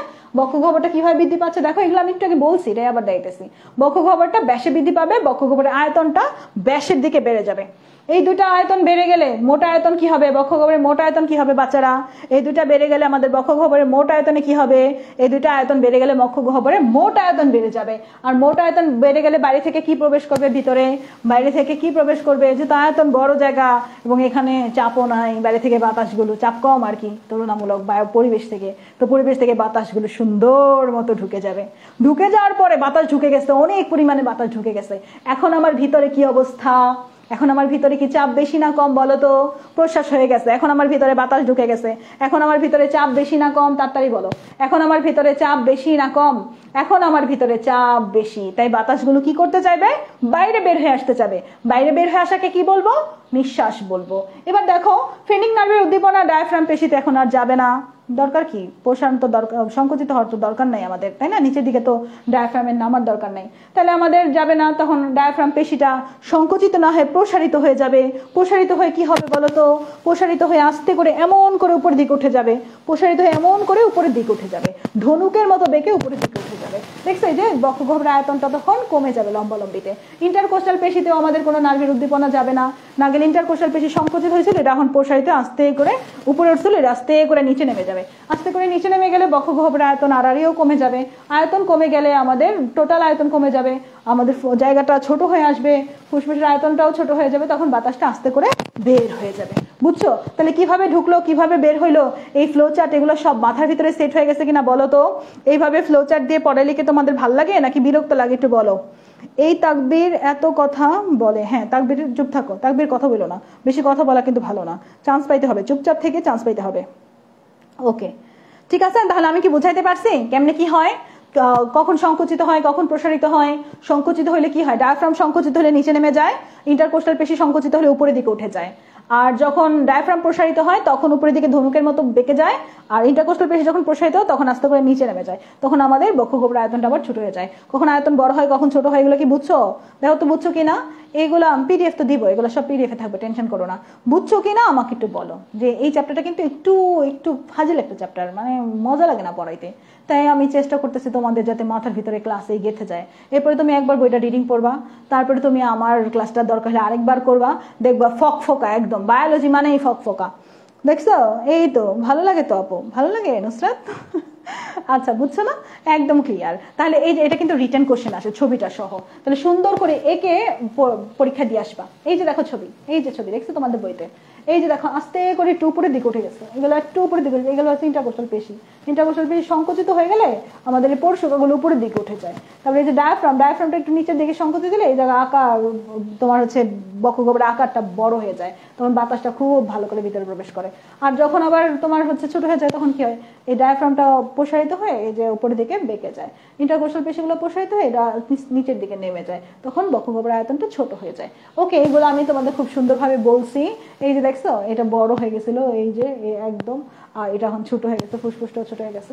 যাই হোক, এগুলো বুঝছো, এগুলো তেমন কিছু না, আশা করি ক্লিয়ার সবাই। এবং এখানে একটা লাইন আছে, শ্বসন একটি ছন্দময় প্রক্রিয়া, পূর্ণবয়স্ক মানুষ বিশ্রামকালে প্রতি মিনিটে 14 থেকে 18 বার শ্বসন হয় এবং নবজাতক শিশুতে 40 বার শ্বসন সম্পন্ন হয়। তাহলে এগুলো আমরা ক্লিয়ার, তাই না? প্রশ্বাস নিঃশ্বাসের পার্থক্য তোমাদের বাসার কাজ, টাইডাল ভলিউম কত, রেসিডুয়াল ভলিউম কত, ভাইটাল ক্যাপাসিটি কত, খুব ভালো করে মুখস্থ করে ফেলবা, এটা আলিম স্যারের বইয়ের তথ্য। টাইডাল ভলিউম কত, ভাইটাল ক্যাপাসিটি কত, রেসিডুয়াল ভলিউম কত, ঠিক আছে? ওকে, হ্যাঁ বায়োলজি তোমার মুখস্থ করা লাগে, কিন্তু যে জায়গাটা বোঝার ওই জায়গাটা তো বোঝা উচিত আমাদের। প্রশ্বাস নিঃশ্বাস কার্যক্রম নিয়ন্ত্রণ, এটা দুইভাবে নিয়ন্ত্রিত হয়, একটা স্নায়বিক নিয়ন্ত্রণ, একটা রাসায়নিক নিয়ন্ত্রণ। স্নায়বিক নিয়ন্ত্রণে অবশ্যই কে অংশগ্রহণ করবে? স্নায়বিক নিয়ন্ত্রণে অবশ্যই ব্রেন অংশগ্রহণ করবে। এখন এই ব্রেনের কোন জায়গাটা অংশগ্রহণ করবে? আমরা জানি শ্বাসকেন্দ্র কোথায়, বলো দেখি পারো কিনা। শ্বাস রিলেটেড কিছু ব্রেনের কোন অংশে থাকে বলো তো? শ্বাস রিলেটেড কিছু ব্রেনের মেডুলা প্লাঙ্গাটা আর পন্সে থাকে, মেডুলা প্লাঙ্গাটা আর পন্সে থাকে। বলো তো শ্বাস রিলেটেড কিছু কোথায় থাকে? মেডুলা প্লাঙ্গাটা আর পন্সে থাকে। উর্মি কি বললা যে অনেকবার পড়ছে, কিন্তু এই নিঃশ্বাস প্রশ্বাস মাথার উপর দিয়ে যেতে, এখন কোন দিক দিয়ে যাচ্ছে? আর মাথার উপর দিয়ে যাচ্ছে নাকি একদম প্রশান্তি লাগতেছে? কি লাগতেছে বলো? ফিল করতে পারছো? বায়োলজি ফিল করতে হবে, বুঝছো? বায়োলজি, বোটানি, জুলজি সবকিছুই, জুলজি তো ফিল করা যায় নিজের বডি দিয়ে, অনেক সুন্দরভাবে ফিল করা যায়। যাই হোক, আমাদের টোটাল শ্বাসকেন্দ্র হচ্ছে মেডুলা প্লাঙ্গাটাতে শ্বাসকেন্দ্র অবস্থিত, পন্সেও আছে। টোটাল 4টা শ্বাসকেন্দ্র। কয়টা শ্বাসকেন্দ্র বলো তো? 4টা শ্বাসকেন্দ্র। পন্সে 1 জোড়া, মেডুলা প্লাঙ্গাটাতে 1 জোড়া। টোটাল কয় জোড়া? টোটাল 2 জোড়া। 2 জোড়া মানে কয়টা? 4টা। 4টা শ্বাসকেন্দ্র কি কি চলো আমরা একটু বুঝে পড়ি। আমাদের পন্সের পাশে অবস্থিত হচ্ছে 2টা পন্স, জাস্ট আমি তোমাদের বোঝানোর জন্য যদি আঁকি জাস্ট এমন করে, হ্যাঁ, আমাদের পন্সের পাশে হচ্ছে 2টা, পন্সের পাশে হচ্ছে 2টা, এটা যদি পন্স বলি, পন্সের এদিকে পাশে হচ্ছে 2টা, একটা হচ্ছে নিউমোট্যাক্সিক আর একটা হচ্ছে অ্যানিউস্টিক। পন্সের পাশে 2টার নাম কি? পন্সের পাশের 2টা যে পন্সের পাশের 2টার নাম হচ্ছে নিউমোট্যাক্সিক আর অ্যানিউস্টিক। আর মেডুলা প্লাঙ্গাটার পাশে 2টার নাম কি? মেডুলা প্লাঙ্গাটার পাশে 2টার নাম হচ্ছে প্রশ্বাস কেন্দ্র, নিঃশ্বাস কেন্দ্র। তাহলে টোটাল কয়টা? পন্সের পাশে কি? পন্সের পাশে নিউমোট্যাক্সিক আর অ্যানিউস্টিক। আর মেডুলা প্লাঙ্গাটার পাশে, মেডুলার পাশে 2টা কি? প্রশ্বাস কেন্দ্র আর নিঃশ্বাস কেন্দ্র। টোটাল তাহলে আমার কয়টা হলো বলো তো? টোটাল আমার 4টা হয়েছে। টোটাল আমার কয়টা হয়েছে? 4টা হয়েছে। ওকে, জাস্ট আমি এটা একটু মুছে দিই, দাঁড়াও। আচ্ছা, এরপরে তুমি একটু ছবিটার দিকে তাকাও। এই জায়গাতে আমাদের এটা তো একটা ছবি দেখাইছে, পন্স শূন্যকোণ, এগুলো ভ্যাগাস স্নায়ুর কথা বলছে, ব্রঙ্কিল থেকে। সেরিব্রাল হেমিস্ফিয়ার, সেরিব্রাল হেমিস্ফিয়ার মানে আমাদের ব্রেনেরই একটা পার্ট, সেরিব্রাল হেমিস্ফিয়ার। যখন আমরা সমন্বয় নিয়ন্ত্রণ চ্যাপ্টার পড়বো তখন জানবো। দেখো, এই শ্বসন শ্বাস রিলেটেড প্রক্রিয়ার সাথে ব্রেন যেমন জড়িত, ব্রেন জড়িত, ফুসফুস জড়িত, এবং আমাদের হৃৎপিণ্ডও জড়িত। এই যে এই জিনিসটা কি জানো? এই যে এটা হচ্ছে হৃৎপিণ্ড, এটা হচ্ছে হৃৎপিণ্ডও জড়িত। ওকে, আচ্ছা লাভের মতো করে দিই। এই যে হৃৎপিণ্ডও জড়িত। হৃৎপিণ্ডের কি কি আছে? অ্যাওর্টিক আর্ট এবং ক্যারোটিড বডিস, এটাও একটা উদ্দীপনাতে হেল্প করবে। অ্যাওর্টিক আর্ট আর ক্যারোটিড বডিস। আমরা অ্যাওটা, আর্চ অফ অ্যাওটা দেখতে পাচ্ছি। যারা রক্ত চ্যাপ্টার পড়ছো, যদি আগে পড়ে রাখতে চাও, ইউটিউবে আমার 3টা ক্লাস আছে রক্তের, মেডিকেল আউটরুমে দেখে ফেলতে পারো। তাহলে এই যে অ্যাওর্টিক আর্চ, আর্চের মধ্যে কিন্তু কিছু বডিস আছে, এটা উদ্দীপনা দেয়। ওকে, যাই হোক, তারপরে আমরা এখানে কি দেখতে পাচ্ছি? আরো কিছু একটু ছবি দেখে আমরা একটু মনে রাখা ট্রাই করব। তোমাদের কি মনে আছে ফ্রেনিক স্নায়ু যেন কোথায় যায়? ফ্রেনিক স্নায়ু যেন কার কাছে যায় প্রশ্বাসের সময়? ফ্রেনিক স্নায়ু কোথায় গেছিল? ডায়াফ্রামের কাছে গেছিল। কি বলছিল জায়া?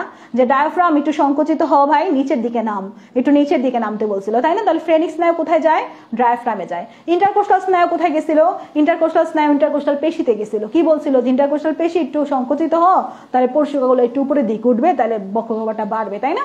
এরকম করে যে ইন্টারকোস্টাল স্নায়ু ইন্টারকোস্টাল পেশিতে যায়, ফ্রেনিক স্নায়ু ডায়াফ্রামে যায়। ভ্যাগাস স্নায়ু আছে একটা, এটা ফুসফুসে যায়, লিখে রাখতে পারো। ভ্যাগাস স্নায়ু কোথায় যায়? ভ্যাগাস স্নায়ু যায় ফুসফুসে। এই যে এখানে যায় বিভিন্ন কার্যকলাপগুলো চলতে থাকে। এরপরে এখানে যে ব্যাপারটা আছে দেখো, আমরা যেগুলো বলতেছি এই যে স্নায়ু জালক, এগুলো সবকিছু আসলে ফুসফুসের সাথে রিলেটেড। এই জায়গাতে আমরা রক্তে কার্বন ডাইঅক্সাইডের উপস্থিতিতে অ্যানিস্টিক কেন্দ্র হয়ে প্রশ্বাস কেন্দ্রে পৌঁছালে সেখানে উদ্দীপনা ডায়াফ্রাম এবং ইন্টারকোস্টাল পেশিতে পৌঁছায়। এত কঠিন করে আমাদের পড়তে হবে না, আমরা দুইটা কথা মনে রাখবো, একটা হচ্ছে অ্যানিস্টিকের জন্য, একটা হচ্ছে নিউমোটেক্সিকের জন্য। যখন উদ্দীপনা নিউমোটেক্সিকে যায় তখন প্রশ্বাস ক্রিয়া শুরু হয়, যখন উদ্দীপনা অ্যানিস্টিকে যায় তখন প্রশ্বাস প্রক্রিয়া শেষ হয়, নিঃশ্বাস শুরু হয়। জাস্ট এইটুকু মনে রাখবো। তাহলে নিউমোটেক্সিক আর অ্যানিস্টিক কোথায় আছে? নিউমোটেক্সিক আর অ্যানিস্টিক আছে পন্সে। পন্সের দুই পাশে নিউমোটেক্সিক আর অ্যানিস্টিক। যখন উদ্দীপনা নিউমোটেক্সিকে যায় তখন উদ্দীপনা শুরু, মানে প্রশ্বাস শুরু। যখন নিউমোটেক্সিক হয়ে অ্যানিস্টিকে যায় তখন উদ্দীপনা শেষ, অর্থাৎ প্রশ্বাস শেষ। তাহলে কি শুরু? নিঃশ্বাস শুরু। জাস্ট এই জায়গায় এটা একটু পড়বা, দেখছো এই জায়গায় অ্যানিস্টিক কেন্দ্রে পৌঁছাইলে প্রশমিত হয়ে প্রশ্বাস কেন্দ্রে স্নায়ু তাড়না বন্ধ হয়। যখন প্রশ্বাস কেন্দ্রে স্নায়ু তাড়না বন্ধ হয় তখন কি শুরু হয়? তখন নিঃশ্বাস শুরু হয়। তাহলে নিউমোটেক্সিকে গেলে প্রশ্বাস শুরু হয়, আর অ্যানিওটেক্সিকে গেলে কি হয়? প্রশ্বাস শেষ হয়। প্রশ্বাস শেষ হলে কি শুরু হবে? নিঃশ্বাস শুরু হবে। এটা কমন সেন্স না? এটা কমন সেন্স। এত কঠিন করে এখান থেকে আমাদের পড়ার কিছু নাই। আমি যেই কথাটা জাস্ট একটু বললাম এই কথাটুকু মার্ক করবা, খালি এই কথাটুকু, ঠিক আছে? ওকে। আর ভ্যাগাস স্নায়ুর মাধ্যমে উদ্দীপনা কোথায় যায়? এমসিকিউ আসতে পারে।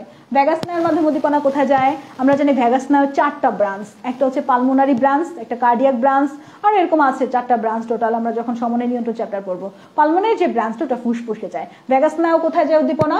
ফুসফুসে যায়। এমসিকিউ আসার জন্য এই জায়গাটা একটু ভালো করে গুরুত্ব দিও। এরপরে দেখছো আমাদের বলছিলাম না আমরা অ্যানিস্টিকে যাওয়ার পরে তাড়না বন্ধ হয়ে যায়, প্রশ্বাস তাড়না বন্ধ হয়ে যায়। প্রশ্বাস তাড়না বন্ধ হলে প্রশ্বাস বন্ধ হয়ে যাবে, আর প্রশ্বাস বন্ধ হয়ে গেলে তখন আমাদের কি শুরু হবে? প্রশ্বাস বন্ধ হয়ে গেলে তখন আমাদের কি শুরু হবে? নিঃশ্বাস কেন্দ্র থেকে তাড়না যে তখন আমাদের কি শুরু হবে? নিঃশ্বাস শুরু হবে। প্রশ্বাস বন্ধ হয়ে গেলে কি শুরু হবে? প্রশ্বাস বন্ধ হয়ে গেলে আমাদের নিঃশ্বাস শুরু হবে। এই একইভাবে প্রশ্বাস বন্ধ হবে, নিঃশ্বাস শুরু হবে। দেখো এই যে একইভাবে নিউমোটেক্সিস থেকে স্নায়ু উদ্দীপনা প্রশ্বাস নিঃশ্বাস কেন্দ্রে পৌঁছানোর ফলে প্রশ্বাস বন্ধ হবে, নিঃশ্বাস শুরু হবে। আমাদের আবার উদ্দীপনা হচ্ছে অ্যানিস্টিকে না পৌঁছায়। এগুলো আর এত বেশি প্যারা নিও না। তাহলে আমরা মেন কথা কি পড়বো? মেন কথা পড়বো আমাদের প্রশ্বাস কেন্দ্র কয়টা? 4টা। 4টার মধ্যে 2টা কই? 2টা পন্সে। কি কি? নিউমোটেক্সিক আর অ্যানিস্টিক। আর 2টা কই? প্রশ্বাস কেন্দ্র নিঃশ্বাস কেন্দ্র মেডুলা অবলাঙ্গাটাতে। এখন আমাদের কি হয়? নিউমোটেক্সিকে যখন উদ্দীপনাটা যায় তখন আমাদের প্রশ্বাস শুরু হয়। যখন প্রশ্বাস শুরু হয় তার কিছুক্ষণ পরে প্রশ্বাস বন্ধ হবে। প্রশ্বাস কই যায় বন্ধ হবে? অ্যানিওটিক্সে যায় বন্ধ হবে। অ্যানিস্টিক নিউমোটেক্সিক আর অ্যানিস্টিক না, হ্যাঁ অ্যানিস্টিকে যায় বন্ধ হবে। অ্যানিস্টিকে যায় বন্ধ হলে তারপরে কি শুরু হবে? আবার নিঃশ্বাস শুরু হবে। প্রশ্বাস বন্ধ হলে নিঃশ্বাস শুরু, নিঃশ্বাস বন্ধ হলে প্রশ্বাস শুরু, এমনি করেই চলতে থাকবে। এটাই তোমার ছন্দময় প্রক্রিয়া। বাস এইখান থেকে আর তেমন কিছু আমাদের লাগবে না। এইটুকু আমরা ক্লিয়ার কিনা আমাকে একটু জানাইতে হবে। এরপর আমাদের শ্বসন অঙ্গে প্রতিবর্তী ক্রিয়া, কিছু প্রতিবর্তী ক্রিয়া আছে। এই প্রতিবর্তী ক্রিয়া একটু পড়তে পারো। হ্যারিং বয়ারের প্রতিবর্তী ক্রিয়া বলে, এটা শ্বাসক্রিয়া ছন্দ নিয়ন্ত্রিত। আমরা এখানে দেখতে পাচ্ছি অলফ্যাক্টরি স্নায়ুর মাধ্যমে হাঁচি হয়। হাঁচি দিন আমরা নাকে গ্রান পাই। গ্রান তোমরা কি হচ্ছে ট্রাই করতে পারো হাঁচি। আচ্ছা, হাঁচি ট্রাই করার জন্য তোমরা একটা ছোট কিছু নাকের ভিতরে সুতা বা কিছু একটু নাড়া দিবা নাকের ভিতরে। দেখো তোমার ধর হাঁচি ইচ্ছা করে হাঁচি দিতে মন চাইতেছে, হাঁচি দেওয়া দরকার, মানে কি করবা? তখন আস্তে করে একটুখানি অল্প করে একটা সুতা নিয়ে নাকের ভিতরে দিয়ে নাড়া দিবা। দেখবা আমাদের ওই যে তোমার অলফ্যাক্টরি স্নায়ু কোষ আছে না, যে জায়গাতে টাচ লাগলে হাঁচি চলে আসবে। তাহলে আমাদের কি হয় বলো তো? অলফ্যাক্টরি স্নায়ু স্নেজিং অর্থাৎ হাসির উদ্বেগ ঘটায়। আর ট্রাকিয়ার শ্বাসনালীতে আমরা দেখি ভ্যাগাস স্নায়ুর মাধ্যমে কাশি হয়, কফিং। ভ্যাগাস স্নায়ুর মাধ্যমে কাশি হয়। আর এটা হচ্ছে গ্যাক প্রতিবর্তী ক্রিয়া, গ্লসোফেঞ্জাল স্নায়ুর মাধ্যমে গলবিলীয় গ্যাক প্রতিবর্তী ক্রিয়া হয়। এরকম করি না আমরা মাঝে মাঝে, এরকম করি না? এরকম করো করি কখন বলো তো? এটা হচ্ছে গ্লসোফেঞ্জাল স্নায়ুর মাধ্যমে গ্যাক প্রতিবর্তী ক্রিয়া সৃষ্টি হয়। আমাদের গ্যাক প্রতিবর্তী ক্রিয়া সৃষ্টি হয়। জাস্ট এইটুকু দেখলাম, এখান থেকে আর কিছু না। এগুলো একটা রিডিং পড়তে পারো। এবার আসো আমাদের, আমরা স্নায়বিক নিয়ন্ত্রণ পড়লাম, এবার রাসায়নিক নিয়ন্ত্রণ। তোমাদের কি বিরক্ত লাগতেছে? রাসায়নিক নিয়ন্ত্রণটা শেষ হলে চ্যাপ্টারটা মোটামুটি অনেকখানি শেষ হয়ে যায়। তোমাদের বিরক্ত লাগতেছে কিনা বলো তো? এই চ্যাপ্টারটা একটু ডিটেলসে পড়াইলাম। আচ্ছা, গল্প শুনবা? কি গল্প শুনবা বলো? আচ্ছা, তোমাদের যে পড়াইতেছি বুঝাইতেছি, বুঝছো না? আর কিছু প্রলোভন থাকবে যে না আপু বুঝি নেই। আপনি যাই বলেন না কেন আমি বুঝি নেই, আপনি যত যাই কিছু বলেন আমি বুঝি নেই, এরকম আছে। একটা গল্প বলি তোমাদের। গল্পটা হচ্ছে, ধরো একজন লোক বলতেছে যে আমার জামাইকে দিয়ে দেবো, তুই যদি এই জিনিসটা আমার বুঝাইতে পারোস। ধরো একটা বান্ধবী, ধরো আমার বান্ধবী, আমি বলতেছি যে শোন, তুই যদি আমার এই পড়াটা আজকে বুঝাইতে পারোস তাহলে আমার জামাই তোর দিয়ে দিব। না, আমার জামাই সে কি বলতেছে, আল্লাহ আফসানা তুমি এটা করতে পারো, তুমি আমাকে দিয়ে দিতে চাইতেছো, আমি তো তোমার বান্ধবীর সাথে যাবো না, তুমি এটা কি বললা? আরে চুপ থাকো তো, ওই আমার বুঝাতে পারবো? আমি যদি না বুঝি কি আমার বুঝাইতে পারবো? যতই বুঝাক না কেন আমি বুঝি না, আমি বুঝুন না, ওই বারবারই বুঝাইবো, আমি বুঝি না আবার বুঝাই দাও, আমি বুঝি না আবার বুঝাই দাও, তখন তো আমার জামাই দিতে হবে না, তাই না? আচ্ছা যাই হোক, গল্প করলাম। এবার আসো আমাদের আরেকটু পড়া বাকি। পড়াটা হচ্ছে রাসায়নিক নিয়ন্ত্রণ। রাসায়নিক নিয়ন্ত্রণ, খেয়াল করো আমাদের রক্তে রাসায়নিক নিয়ন্ত্রণ কিভাবে হয়। আমাদের রক্তে কার্বন ডাইঅক্সাইড, অক্সিজেন এবং হাইড্রোজেন আয়নের ঘনমাত্রার উপর ডিপেন্ড করে এটা। এরপর দেখো শ্বাসক্রিয়া নিয়ন্ত্রিত হয় এটার মাধ্যমে। অক্সিজেনের সাথে আমাদের যদি অক্সিজেনের পরিমাণ বেড়ে যায় বডিতে, তাহলে শ্বাসক্রিয়া কমে যাবে। ধরো আমার দেহে অক্সিজেনের পরিমাণ বেশি, তাহলে কি আমার শ্বাসক্রিয়ার দরকার আছে? আমার তো এমনি অক্সিজেন আছে অনেক বেশি, তাহলে কি আমার শ্বাসক্রিয়া বাড়ার দরকার আছে? দরকার নাই। কিন্তু আমার যদি অক্সিজেনের পরিমাণ কমে যায়, তাহলে শ্বাসক্রিয়া কি হবে? অক্সিজেনের পরিমাণ কম, দেহের ভিতরে অক্সিজেন নাই, তখন আমি কেমন করবো জানো? এরকম এরকম করতে থাকুম, তাড়াতাড়ি করে অক্সিজেন আমার ভিতরে ঢুকবে। কেউ দৌড় প্রতিযোগিতা দৌড় দিছিল কেউ জীবনে? আমি কিন্তু ছোটবেলায় হিউজ পরিমাণে দৌড়াতে পারতাম, অনেক স্লিম ছিলাম তো, দৌড় দিলেই ফার্স্ট, দৌড় দিমো মানেই ফার্স্ট, এমন দৌড়াতে পারতাম। তো আমার আব্বু পরবর্তীতে, আমার আব্বু তো হজ করছে আল্লাহর রহমতে আলহামদুলিল্লাহ, তো হজ করার পরে যে মেয়ে মানুষ দৌড়াদৌড়ি করবে এটা পছন্দ না। আবার আমাদের স্কুলটা ছিল একদম বাজারের মাঝখানে, খেলার দিন সব বাজারের মানুষজন রাস্তা দিয়ে যাওয়ার সময় দেখতো মেয়েরা খেলতেছে, এরকম আর কি। যাই হোক, আমি স্কাউট করতাম, পরে স্কাউটে হেজাব পরে করা যেত। যাই হোক, তো আমি যখন দৌড় শেষ হইতো আমার ওই মোমেন্টটাতে মনে হতো আমার দেহের ভিতরে অক্সিজেন কমে গেছে, তখন এরকম এরকম হইতো। তার মানে আমাদের হচ্ছে অক্সিজেনের ঘাটতি দেখা দিলে শ্বাসক্রিয়ার হার বাড়ে, তাহলে অক্সিজেন কমে গেলে শ্বাসক্রিয়া বাড়ে, অক্সিজেন বেড়ে গেলে শ্বাসক্রিয়া কমে। এটা সমানুপাতিক সম্পর্ক না ব্যস্তানুপাতিক সম্পর্ক বলো তো? এটা সমানুপাতিক সম্পর্ক না ব্যস্তানুপাতিক সম্পর্ক? এটা সমানুপাতিক সম্পর্ক না ব্যস্তানুপাতিক সম্পর্ক বলো তো? এটা হচ্ছে ব্যস্তানুপাতিক সম্পর্ক। দেখো, রক্তে অক্সিজেনের অভাব বা আধিক্য দেখা দিলে আমাদের কোষগুলো উদ্দীপ্ত হয়। আচ্ছা, পড়লাই যেখানে লেখা আছে অক্সিজেনের অভাবজনিত কারণে শ্বাসক্রিয়া বেড়ে যায়, অন্যদিকে অক্সিজেন যদি বেশি থাকে আধিক্যজনিত কারণে শ্বাসক্রিয়া কমে যায়। অর্থাৎ অক্সিজেন বেশি থাকলে শ্বাসক্রিয়া কমবে, অক্সিজেন কম থাকলে শ্বাসক্রিয়া বাড়বে, সোজা কথা। অর্থাৎ ব্যস্তানুপাতিক সম্পর্ক, এটা ব্যস্তানুপাতিক সম্পর্ক। এবার কার্বন ডাইঅক্সাইড, আমাদের দেহের ভিতরে যদি কার্বন ডাইঅক্সাইড বেড়ে যায়, কার্বন ডাইঅক্সাইড বেড়ে গেলে তাড়াতাড়ি করে আমরা সেটা বের করে দিব না? তাড়াতাড়ি বের করে দিব, কারণ কার্বন ডাইঅক্সাইড বেশি থাকা ভালো না তো। অর্থাৎ কার্বন ডাইঅক্সাইড বেড়ে গেলে শ্বাসক্রিয়া বেড়ে যাবে। কার্বন ডাইঅক্সাইডের সাথে তাহলে শ্বাসক্রিয়ার সম্পর্ক সমানুপাতিক। কার্বন ডাইঅক্সাইড বেড়ে গেলে শ্বাসক্রিয়ার হারও বেড়ে যাবে, দেখছে? এই যে বেড়ে যায়। অর্থাৎ এটা কিরকম সম্পর্ক? সমানুপাতিক সম্পর্ক। এই সমানুপাতিক ব্যস্তানুপাতিক দিয়ে মনে রাখবা। হাইড্রোজেনের আয়ন, হাইড্রোজেন আয়নের সাথে সমানুপাতিক সম্পর্ক। হাইড্রোজেন আয়ন বেড়ে গেলে শ্বাসক্রিয়া বেড়ে যায়, হাইড্রোজেন আয়নের তীব্রতা কমে গেলে শ্বাসক্রিয়া কমে যায়। দ্যাট মিনস হাইড্রোজেন আয়নের সাথে সম্পর্কটা কি ব্যস্তানুপাতিক না সমানুপাতিক? হাইড্রোজেন আয়নের সাথে সম্পর্ক হচ্ছে সমানুপাতিক। বাস এইটুকু ক্লিয়ার না? এবার আমরা গ্যাসীয় অক্সিজেন এবং কার্বন ডাইঅক্সাইডের পরিবহন দেখবো। অক্সিজেন পরিবহন, এই ছবিটার দিকে একবার একটু তাকাও তো সবাই। তোমাদের মনে আছে আমি অ্যালভিওলাসের কথা বলছিলাম? অ্যালভিওলাসের সাথে কৈশিক জালিকা লেগে লেগে থাকে, এই যে দেখছো এটা কৈশিক জালিকা, এটা কৈশিক জালিকা। কৈশিক জালিকাতে আমাদের চাপ হচ্ছে মাত্র 40 মিলিমিটার মার্কারি। কৈশিক জালিকাতে চাপ কত বলো তো? 40 মিলিমিটার মার্কারি। আর আমাদের যে অ্যালভিওলাসের ভিতরে চাপ কত বলো তো? অ্যালভিওলাসের ভিতরে চাপ হচ্ছে 104 মিলিমিটার মার্কারি। বলো তো চাপটা কোথায় বেশি বাচ্চারা? এখন চাপটা কোথায় বেশি? তাড়াতাড়ি বলো, চাপ কোথায় বেশি? যেখানে চাপ বেশি সেখান থেকে চাপটা কোথায় চলে আসবে? যেখানে চাপ কম সেখানে চলে আসবে। অর্থাৎ এই জায়গাতে কার্বন ডাইঅক্সাইড কি হবে? এই জায়গা থেকে আমাদের কার্বন ডাইঅক্সাইড কৈশিক জালিকাতে প্রবেশ করবে, এখান থেকে অক্সিজেন কৈশিক জালিকাতে প্রবেশ করবে, আর কৈশিক জালিকা থেকে কার্বন ডাইঅক্সাইড কোথায় যাবে? ফুসফুসে যাবে। এইভাবে ব্যাপন চলতে থাকবে এবং এই ব্যাপনটা ততক্ষণ পর্যন্ত চলবে যতক্ষণ পর্যন্ত না আমাদের এখানে 100 মিলিমিটার মার্কারি হচ্ছে অক্সিজেনের চাপ। যতক্ষণ পর্যন্ত না অক্সিজেনের চাপটা 100 মিলিমিটার মার্কারি হচ্ছে ততক্ষণ পর্যন্ত চাপটা চলতে থাকবে। তাহলে ব্যাপারটা কি বলছে দেখো, প্রশ্বাসের মাধ্যমে আগত বাতাসে ফুসফুসে অ্যালভিওলে অক্সিজেনের চাপ থাকে কত? বাতাসটা যখন ঢুকছে ভিতরে, ঢুকার পরে ভিতরে ঢুকতে পরে চাপ বেড়ে গেছে না? চাপ কত তখন? 104। কৈশিক জালিকাতে চাপ কত? কৈশিক জালিকাতে হচ্ছে 40। তো এই জায়গায় এখন অক্সিজেনের বিনিময় ঘটবে। বিনিময় কেমনে ঘটবে? তোমার যে চাপ বেশি কম বলেই তো ভিতরে প্রবেশ করবে বাইরে হবে, এরকম একটা অবস্থা। আমাদের এই ব্যাপনটা চলতে থাকবে ততক্ষণ পর্যন্ত যতক্ষণ পর্যন্ত না 100 মিলিমিটার মার্কারিতে উপনীত হচ্ছে। ওকে, তাহলে এইটুকু বুঝছো? আপু বই 23-এর বইয়ের সাথে মিলতেছে না। আচ্ছা, এইটা মনে হয় আমি আজকে, আমার তো বাসা সবকিছু চেঞ্জ হয়েছে, অফিস সবকিছু চেঞ্জ হয়েছে, চেঞ্জ হওয়ার কারণে আমার বইয়ের স্তূপ ওইখানে আমি যেটা পাইছি ওটাই নিয়েছি। হয়তো বা এটা 23-এর হতে পারে, হালকা পাতলা চেঞ্জ, খুব বেশি চেঞ্জ নাই, টেনশন করো না। ওকে, কোন কোন জায়গায় কি সমস্যা? 21-এর বইয়ে সব মিলতেছে। আল্লাহ, 21-এর না 23-24-এরই হবে, 24-এর লাস্টের হয়তো বা 24-এর ফার্স্ট এডিশন, 24-এর আরেকটা এডিশন আছে। তোমার বইলে কোন কোন লাইন চেঞ্জ আছে, কিন্তু ম্যাক্সিমাম সবকিছুই এক। আচ্ছা, তারপরে আমরা দেখতেছি আমাদের অক্সিজেন পরিবহন, এটা ভৌত দ্রবণ রূপে অক্সিজেন পরিবাহিত হয়। অক্সিজেনটা পরিবাহিত হয় কিভাবে? ভৌত দ্রবণ রূপে। জাস্ট এটা একটু পড়ো।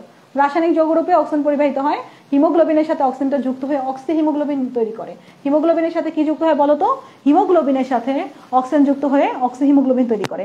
আচ্ছা, হিমোগ্লোবিন লিখতে কি লাগে? হিমোগ্লোবিন লিখতে এইচ লাগে, তাই না? আচ্ছা, এইচ লাগে। এইচ মানে কি? হাজব্যান্ড। হাজব্যান্ডরা কয়টা বউ চায় বলো তো? হাজব্যান্ডরা ওয়াইফ চায় কয়টা বলো? হাজব্যান্ডরা ওয়াইফ চায় কয়টা? ওয়াইফ চায় কয়টা? ওয়াইফ 4টা চায় না? 4টা চায়। তাহলে হাজব্যান্ড অর্থাৎ হিমোগ্লোবিন কয়টা অক্সিজেন নিতে পারে? অক্সিজেন। ওয়াইফ মানেই অক্সিজেন, বুঝছো? তোমার যদি অক্সিজেনের অভাব হয় তাহলে তুমি বিয়ে করবা। ওয়াইফ, তাহলে ওয়াইফ মানে কি? অক্সিজেন। তাহলে আমাদের হাজব্যান্ড হচ্ছে হিমোগ্লোবিন। হিমোগ্লোবিনের কয়টা ওয়াইফ চাই? হিমোগ্লোবিনের কয়টা ওয়াইফ চাই বলো তো? হিমোগ্লোবিনের হচ্ছে 4টা ওয়াইফ চাই। দ্যাট মিনস হিমোগ্লোবিনের সাথে কয়টা অক্সিজেন যুক্ত হয়? হিমোগ্লোবিনের সাথে 4টা অক্সিজেন যুক্ত হয়। অক্সিজেন যুক্ত হয়ে কি হয়? অক্সিহিমোগ্লোবিন তৈরি করে। এই অক্সিহিমোগ্লোবিনটা কি স্থায়ী না অস্থায়ী? তাড়াতাড়ি বলো। অক্সিহিমোগ্লোবিনটা কি স্থায়ী না অস্থায়ী? অক্সিহিমোগ্লোবিনটা কিন্তু অস্থায়ী। এরপর কার্বন ডাইঅক্সাইড পরিবহন। কার্বন ডাইঅক্সাইড দেখো আমাদের অক্সিজেন পরিবহন হলো কয় ভাবে? 2 ভাবে, ভৌত দ্রবণ রূপে, রাসায়নিক যৌগ রূপে। আর কার্বন ডাইঅক্সাইড পরিবহন হবে 3 ভাবে। কার্বন ডাইঅক্সাইড পরিবহন হবে ভৌত দ্রবণ রূপে 5%, ভৌত দ্রবণ রূপে পানি আর কার্বন ডাইঅক্সাইড মিলে কার্বনিক অ্যাসিড তৈরি হয়। কার্বনিক অ্যাসিড তৈরির সময় কার্বনিক অ্যানহাইড্রেস নামক একটা এনজাইম থাকে। জাস্ট এটা আমরা একটা লাইনটা পড়লাম, এখানে আর কিছু না, প্রভাবক হিসেবে কাজ করে। কার্বমিনো যৌগ রূপে, কার্বমিনো যৌগ, কার্বন ডাইঅক্সাইড যখন তোমার হচ্ছে কার্বমিনো হিমোগ্লোবিনের সাথে যুক্ত হয়, কার্বন ডাইঅক্সাইডটা কি হয় বলো তো? কার্বন ডাইঅক্সাইডটা আমার হচ্ছে হিমোগ্লোবিনের সাথে যুক্ত হচ্ছে, বুঝছো? কার্বন ডাইঅক্সাইডটা আমাদের ওয়েট এক মিনিট, কার্বন ডাইঅক্সাইডটা আমার গ্লোবিন প্রোটিনের সাথে যুক্ত হচ্ছে। গ্লোবিন, হিমোগ্লোবিনের মধ্যে গ্লোবিন নামক একটা প্রোটিন আছে, দেখো হিম প্লাস গ্লোবিন, গ্লোবিন। এই গ্লোবিন প্রোটিনের সাথে আমাদের এই কার্বন ডাইঅক্সাইডটা যুক্ত হয়ে যাচ্ছে। অ্যামিনো গ্রুপের সাথে কার্বন ডাইঅক্সাইডটা যুক্ত হয়ে কার্বামিনো হিমোগ্লোবিন তৈরি করতেছে। কার্বামিনো হিমোগ্লোবিন তৈরি করতেছে। আর একটা হচ্ছে প্রোটিন অংশের সাথে যুক্ত হচ্ছে বলে এটাকে কার্বামিনো প্রোটিন বলা হয়। যেহেতু কার্বামিনো হিমোগ্লোবিন, গ্লোবিন মানে প্রোটিন, যেহেতু প্রোটিনের সাথে যুক্ত হচ্ছে এটাকে আমরা কার্বামিনো প্রোটিনও বলতে পারি। কার্বন ডাইঅক্সাইডের একটা অংশ প্লাজমার প্রোটিনের সাথে যুক্ত হচ্ছে, তাই এটাকে আমরা কার্বামিনো প্রোটিন বলতে পারি। এটা কতটুকু হয়? 27 ভাগ হচ্ছে কার্বামিনো প্রোটিন রূপে হয়। 5% দেখলাম ভৌত দ্রবণ রূপে, 27 ভাগ দেখলাম প্রোটিন রূপে, কার্বামিনো যৌগ রূপে আর কি। এরপরে আমাদের আর কি আছে? এরপরে আমাদের হচ্ছে বাইকার্বনেট রূপে। বাইকার্বনেট রূপে 65%। বাইকার্বনেট রূপে কত পার্সেন্ট? 65%। এটি সোডিয়াম বাইকার্বনেট রূপে প্লাজমায়, সোডিয়াম বাইকার্বনেট রূপে কোথায় বলতো? সোডিয়াম বাইকার্বনেট রূপে প্লাজমায় এবং পটাশিয়াম বাইকার্বনেট রূপে লোহিত রক্তকণিকায়। এটা ভুলে যাওয়া পরীক্ষার হলে, তাই আমরা মনে রাখবো সোডিয়াম বাইকার্বনেট রূপে প্লাজমায়, এটা নাজমা কথা দিয়ে মনে রাখবো। কি কথা দিয়ে মনে রাখা যায়? নাজমা। সোডিয়ামের না, সোডিয়ামের এনে, নাজমা সোডিয়াম বাইকার্বনেট রূপে কোথায়? জমা দিয়ে প্লাজমায়। সোডিয়াম বাইকার্বনেট রূপে কোথায় বলতো? সোডিয়াম বাইকার্বনেট রূপে কোথায়? সোডিয়াম বাইকার্বনেট রূপে হচ্ছে প্লাজমাতে হয়, ঠিক আছে? আর পটাশিয়াম বাইকার্বনেট রূপে লোহিত রক্তকণিকায়। ওকে, বাদ বাকিগুলো একবার একটু পরে, এখানে কার্বনিক অ্যানহাইড্রেস আছে, এই লাইনগুলো একবার পড়বা। এরপরে আমাদের এখানে একটা ইম্পর্টেন্ট টপিক আমরা যাব, এই লাইনগুলো একবার একটু দেখতে পারো। লোহিত রক্তকণিকায় বাইকার্বনেট হাইড্রোজেন আয়ন আর বাইকার্বনেট আয়নে রূপান্তরিত হয়। আয়ন ডিফিউশন প্রক্রিয়াতে সোডিয়াম আয়নের সাথে মিলে সোডিয়াম বাইকার্বনেট, এগুলো বুঝবা, সমস্যা নেই। এবং লোহিত রক্তকণিকায় পটাশিয়ামের সাথে পটাশিয়াম আয়নের সাথে বাইকার্বনেট বিক্রিয়া করে পটাশিয়াম বাইকার্বনেট তৈরি করে আর কি। মানে সোডিয়ামের সাথে বাইকার্বনেট যুক্ত হয় সোডিয়াম বাইকার্বনেট, পটাশিয়ামের সাথে বাইকার্বনেট যুক্ত হয় পটাশিয়াম বাইকার্বনেট। আমাদের লোহিত রক্তকণিকার ভিতরে কি আছে আমি যদি একটু বুঝাই, ক্লিয়ার করে। লোহিত রক্তকণিকার ভিতরে H2CO3 আছে। এই H2CO3 আমাদের কি তৈরি করতে পারে? হাইড্রোজেন আয়ন, আর এটা হচ্ছে HCO3 আয়ন, বাইকার্বনেট আয়ন। এই যে বাইকার্বনেট আয়ন, এই বাইকার্বনেট আয়ন লোহিত রক্তকণিকায় বেশি মাত্রায় বাইকার্বনেট আয়ন হয়, এর ঘনত্ব প্লাজমার তুলনায় বেশি। এত কিছু না, বাইকার্বনেট আয়নের সাথে সোডিয়াম যুক্ত হয়, সোডিয়াম আয়ন যুক্ত হয়ে সোডিয়াম বাইকার্বনেট রূপে এটা চলে যায় প্লাজমায়। আর এই বাইকার্বনেটটা পটাশিয়ামের সাথে যুক্ত হয়, পটাশিয়ামের সাথে যুক্ত হয়ে বাইকার্বনেটটা পটাশিয়াম বাইকার্বনেট তৈরি করে লোহিত রক্তকণিকায় থাকে। তাহলে একটা দেখতেছি সোডিয়াম বাইকার্বনেট, আর এটা দেখতেছি পটাশিয়াম বাইকার্বনেট। সোডিয়াম বাইকার্বনেট একটা, পটাশিয়াম বাইকার্বনেট একটা। ওকে, তাহলে এটুকু হয়েছে না? আমরা এবার একটু রিভিশন দিব। অক্সিজেন পরিবহন হয় কয় ভাবে? অক্সিজেন পরিবহন হয় 2 ভাবে। একটা হচ্ছে ভৌত দ্রবণ রূপে, একটা হচ্ছে রাসায়নিক যৌগ রূপে। ভৌত দ্রবণ রূপে 2%, রাসায়নিক যৌগ রূপে 98%। রাসায়নিক যৌগ রূপে কিভাবে? হিমোগ্লোবিনের সাথে অক্সিজেন যুক্ত হয়ে অস্থায়ী অক্সি হিমোগ্লোবিন যৌগ তৈরি করে, অস্থায়ী অক্সি হিমোগ্লোবিন যৌগ তৈরি করে। আর কার্বন ডাইঅক্সাইড পরিবহন কয় ভাবে বাচ্চারা? 3 ভাবে। একটা হচ্ছে ভৌত দ্রবণ রূপে, কার্বামিনো যৌগ রূপে, বাইকার্বনেট রূপে। ভৌত দ্রবণ রূপে 5%, কার্বামিনো যৌগ রূপে 27%, বাইকার্বনেট রূপে 65%। মনে রাখবো 5, 27, 65। আমার সাথে সাথে বলো 5, 27, 65। 5, 27, 65 বলো তো তাড়াতাড়ি। 5, 27, 65। 5, 27, 65। এখানে বাদ বাকি ব্যাপারটা একটু আবার রিডিং পড়ো। বাইকার্বনেট রূপে, পটাশিয়াম বাইকার্বনেট রূপে প্লাজমায়, সোডিয়াম বাইকার্বনেট রূপে প্লাজমায়, পটাশিয়াম বাইকার্বনেট রূপে লোহিত রক্তকণিকায়। বাস এখান থেকে আমরা কিছু দেখবো না। এই যে শেষ, আমাদের পড়া একদমই শেষের দিকে। আমাদের লোহিত রক্তকণিকা থেকে প্লাজমায় পটাশিয়াম বাইকার্বনেট চলে যায় এবং প্লাজমা থেকে লোহিত রক্তকণিকা। আচ্ছা, ব্যাপার আমি একটু বোঝাই একটু সহজভাবে। ধরো এটা লোহিত রক্তকণিকা, আর এটা একটু ঠান্ডা মাথায় বুঝো। হ্যাঁ, এটা প্লাজমা। আমাদের লোহিত রক্তকণিকা থেকে কি বের হচ্ছে? লোহিত রক্তকণিকা থেকে কি বের হচ্ছে? লোহিত রক্তকণিকা থেকে বাইকার্বনেট বের হচ্ছে, নেগেটিভ কিছু বের হচ্ছে, তাই না? নেগেটিভ কিছু বের হচ্ছে। তাইলে আরেকটা নেগেটিভ কিছু প্লাজমা থেকে লোহিত রক্তকণিকার ভিতরে ঢুকতে হবে না, বিনিময় করতে হবে না? তাহলে এখান থেকে আমাদের ক্লোরাইড আয়ন লোহিত রক্তকণিকার ভিতরে ঢুকছে। খেয়াল করে দেখো, লোহিত রক্তকণিকা থেকে প্লাজমায় বাইকার্বনেট আয়ন আগমনের সাথে সাথে, যে প্লাজমাতে বাইকার্বনেট আয়ন আসার সাথে সাথে প্লাজমা থেকে এই ক্লোরিনটা লোহিত রক্তকণিকায় প্রবেশ করে এবং লোহিত রক্তকণিকায় থাকা পটাশিয়ামের সাথে এই ক্লোরিন যুক্ত হয়ে পটাশিয়াম ক্লোরাইড তৈরি করে। তাহলে ব্যাপারটা কি হইলো? প্লাজমা থেকে লোহিত রক্তকণিকার ভিতরে কোন আয়ন গেল? প্লাজমা থেকে লোহিত রক্তকণিকার ভিতরে ক্লোরাইড আয়ন গেল, মাইনাস ক্লোরাইড, নেগেটিভ আয়ন। আর লোহিত রক্তকণিকা থেকে প্লাজমাতে কোন আয়ন আসলো? বাইকার্বনেট আয়ন, মাইনাস, অর্থাৎ নেগেটিভের সাথে নেগেটিভের বিনিময় হলো। এইটাতে আমাদের ক্লোরিন অর্থাৎ ক্লোরাইড আয়নটা কোথায় ঢুকলো? ক্লোরাইড আয়নটা প্লাজমা থেকে লোহিত রক্তকণিকার ভিতরে ঢুকলো। তাহলে ক্লোরাইড আয়নের একটা শিফট হলো না? এক জায়গা থেকে আরেক জায়গায় গেল না? ক্লোরাইড আয়নের একটা শিফট হলো। এই ব্যাপারটাকে বলা হয় ক্লোরাইড শিফট মতবাদ বা হ্যামবার্গার শিফট মতবাদ। বিজ্ঞানী হ্যামবার্গার এটা আবিষ্কার করছে, এই জন্য এটাকে আমরা কি বলবো? এই জন্য আমরা এটাকে বলবো হ্যামবার্গার শিফট মতবাদ। তাহলে ব্যাপারটা কি ছিল? এটা হলো প্লাজমাতে কি ছিল? Chloride ion. লোহিত রক্তকণিকার ভিতরে কি ছিল? Bicarbonate ion. বাইকার্বনেট আয়নও নেগেটিভ, ক্লোরাইড আয়নও নেগেটিভ। বাইকার্বনেট আয়নটা লোহিত রক্তকণিকা থেকে বের হয়ে প্লাজমায় চলে আসার সাথে সাথে প্লাজমা থেকে ক্লোরাইড আয়নটা লোহিত রক্তকণিকার ভিতরে প্রবেশ করে। তাহলে ক্লোরাইড আয়ন তার জায়গা চেঞ্জ করলো, তাই না? প্লাজমা থেকে লোহিত রক্তকণিকার ভিতরে গেলে। এর জন্য এটার নাম ক্লোরাইড শিফট মতবাদ বা হ্যামবার্গার শিফট মতবাদও বলতে পারো, বুঝছো? অনেকে বলবো আপু এটা বাইকার্বনেট শিফট মতবাদ বলেন, বাইকার্বনেট তো তার জায়গাটা চেঞ্জ করছে, নাম দিচ্ছে ক্লোরাইড শিফট মতবাদ, ক্লোরাইড শিফট মতবাদই তৈরি। তাহলে ক্লোরাইড শিফট মতবাদ ক্লিয়ার না আমাদের? ক্লিয়ার। বহিঃশ্বসন অন্তঃশ্বসনের পার্থক্য করবো এখান থেকে আর কিছু না। হিমোগ্লোবিন, হিম প্লাস গ্লোবিন, রক্তে হিম আর গ্লোবিনের অনুপাত হচ্ছে 1:25। এখানে হিমের পরিমাণ হচ্ছে 33.33% লৌহ থাকে। পূর্ণবয়স্ক মানুষের সমগ্র রক্তে 4 থেকে 5 গ্রাম লৌহ থাকে। বাস এগুলো একটু আমরা পড়বো। অক্সিজেন পরিবহন, অক্সি হিমোগ্লোবিন যৌগ তৈরি হয় অক্সিজেনের সাথে, আমরা বলছি একটা হিমোগ্লোবিনের সাথে 4টা অক্সিজেন যুক্ত হয়।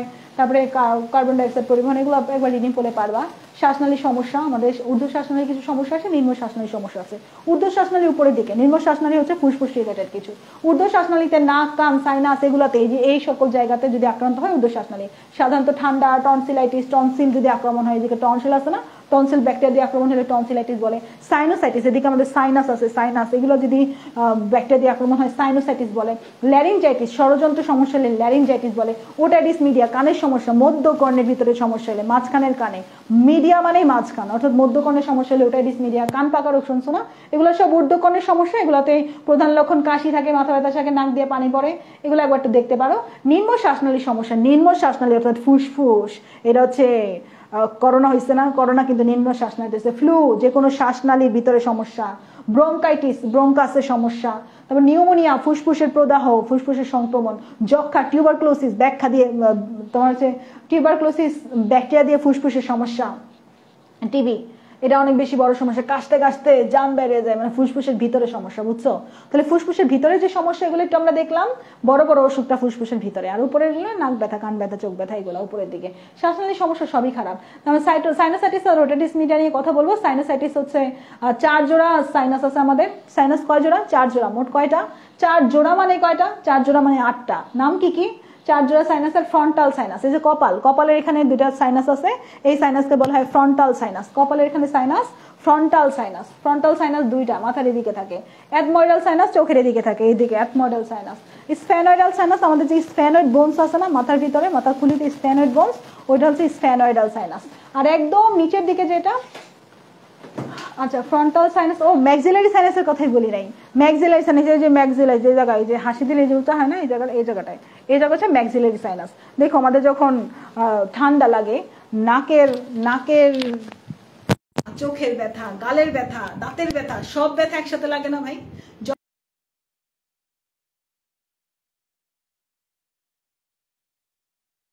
তখন নাকের ব্যথা, চোখের ব্যথা, কানের ব্যথা, সব একসাথে, দাঁতের ব্যথা, তাই না? আচ্ছা যাই হোক, এগুলো হচ্ছে সাইনাস। এই যে সাইনাসগুলোর নাম পড়বো ম্যাক্সিলারি সাইনাস, ম্যাক্সিলা, ম্যান্ডিবুলার কিন্তু কোনো সাইনাস নাই, নামগুলো পড়বা EMFS। ই দিয়ে হচ্ছে এথময়েডাল সাইনাস, এম দিয়ে maxillary sinus, not mandibular, F দিয়ে হচ্ছে ফ্রন্টাল সাইনাস, এইচ দিয়ে স্ফেনয়েডাল সাইনাস। এই সাইনাস চারটার নাম খুব ভালো করে পড়ে ফেলো। সেই দিকে বাচ্চারা আমরা ব্যাকটেরিয়া দিয়ে কি হয় সাইনাসাইটিসের সংক্রমণ আর কি, সাইনাসগুলো অ্যালার্জিজনিত সমস্যা হয় আর কি, ঠান্ডা রিলেটেড। একবার পড়ো, সাইনাসাইটিস দুই রকমের, একটা হচ্ছে অ্যাকিউট, একটা ক্রনিক।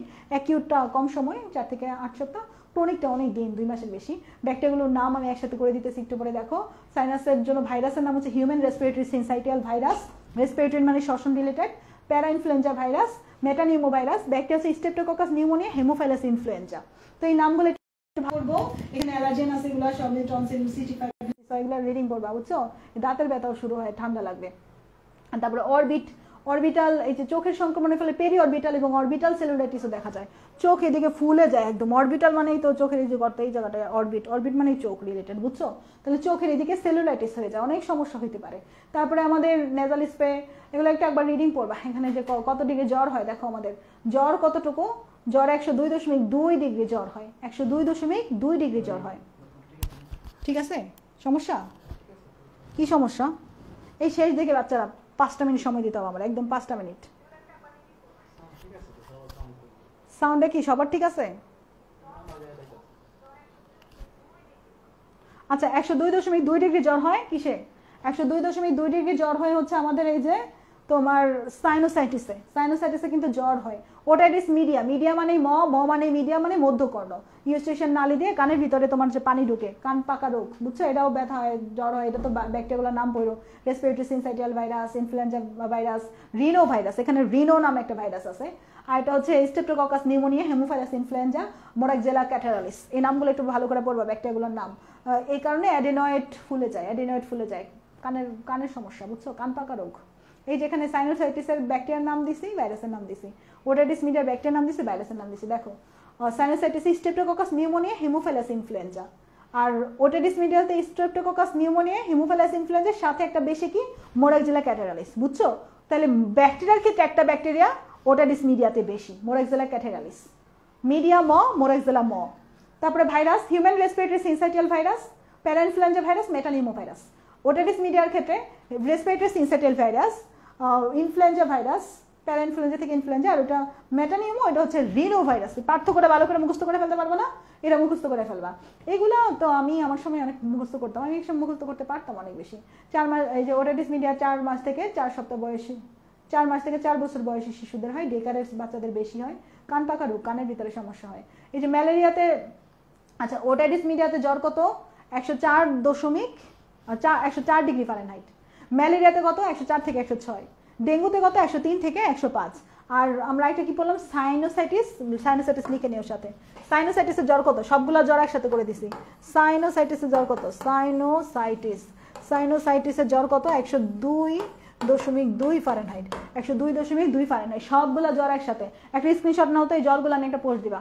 অনেকক্ষণ ক্লাস নিলাম, এই জ্বরগুলা নিয়ে একটা পোস্ট দিবা সুন্দর করে। স্ক্রিনশটটা নাও তো সুন্দর করে, দাঁড়াও আমার ছবি ভালো আসতেছে কিনা দেখি তো। ছবি ভালো আসতে হবে। অনেকক্ষণ ক্লাস করছে বাচ্চারা, 30 জন আছে এখন ক্লাসে। আচ্ছা এই জায়গাটা খুব ভালো করে নিবা। 12:30 বাজে গেছে না? এই যে আমি ছেড়ে দিব তোমাদের, এখনই ছেড়ে দিব বাচ্চারা, তোমাদের ছেড়ে দিব। কান পাকা রোগ হলে কানের পর্দা ফেটে যায়, টিম্পেনিক পর্দা ছিদ্র হয়ে যায়, পরে ম্যানজিওপ্লাস্টি করা লাগে, বুঝছো? আচ্ছা এই যে শিশুকালে নিউমোকক্কাল কনজুগেট ভ্যাকসিন দিলে আমরা ওটাইটিস মিডিয়ার বিরুদ্ধে কাজ করতে পারবে।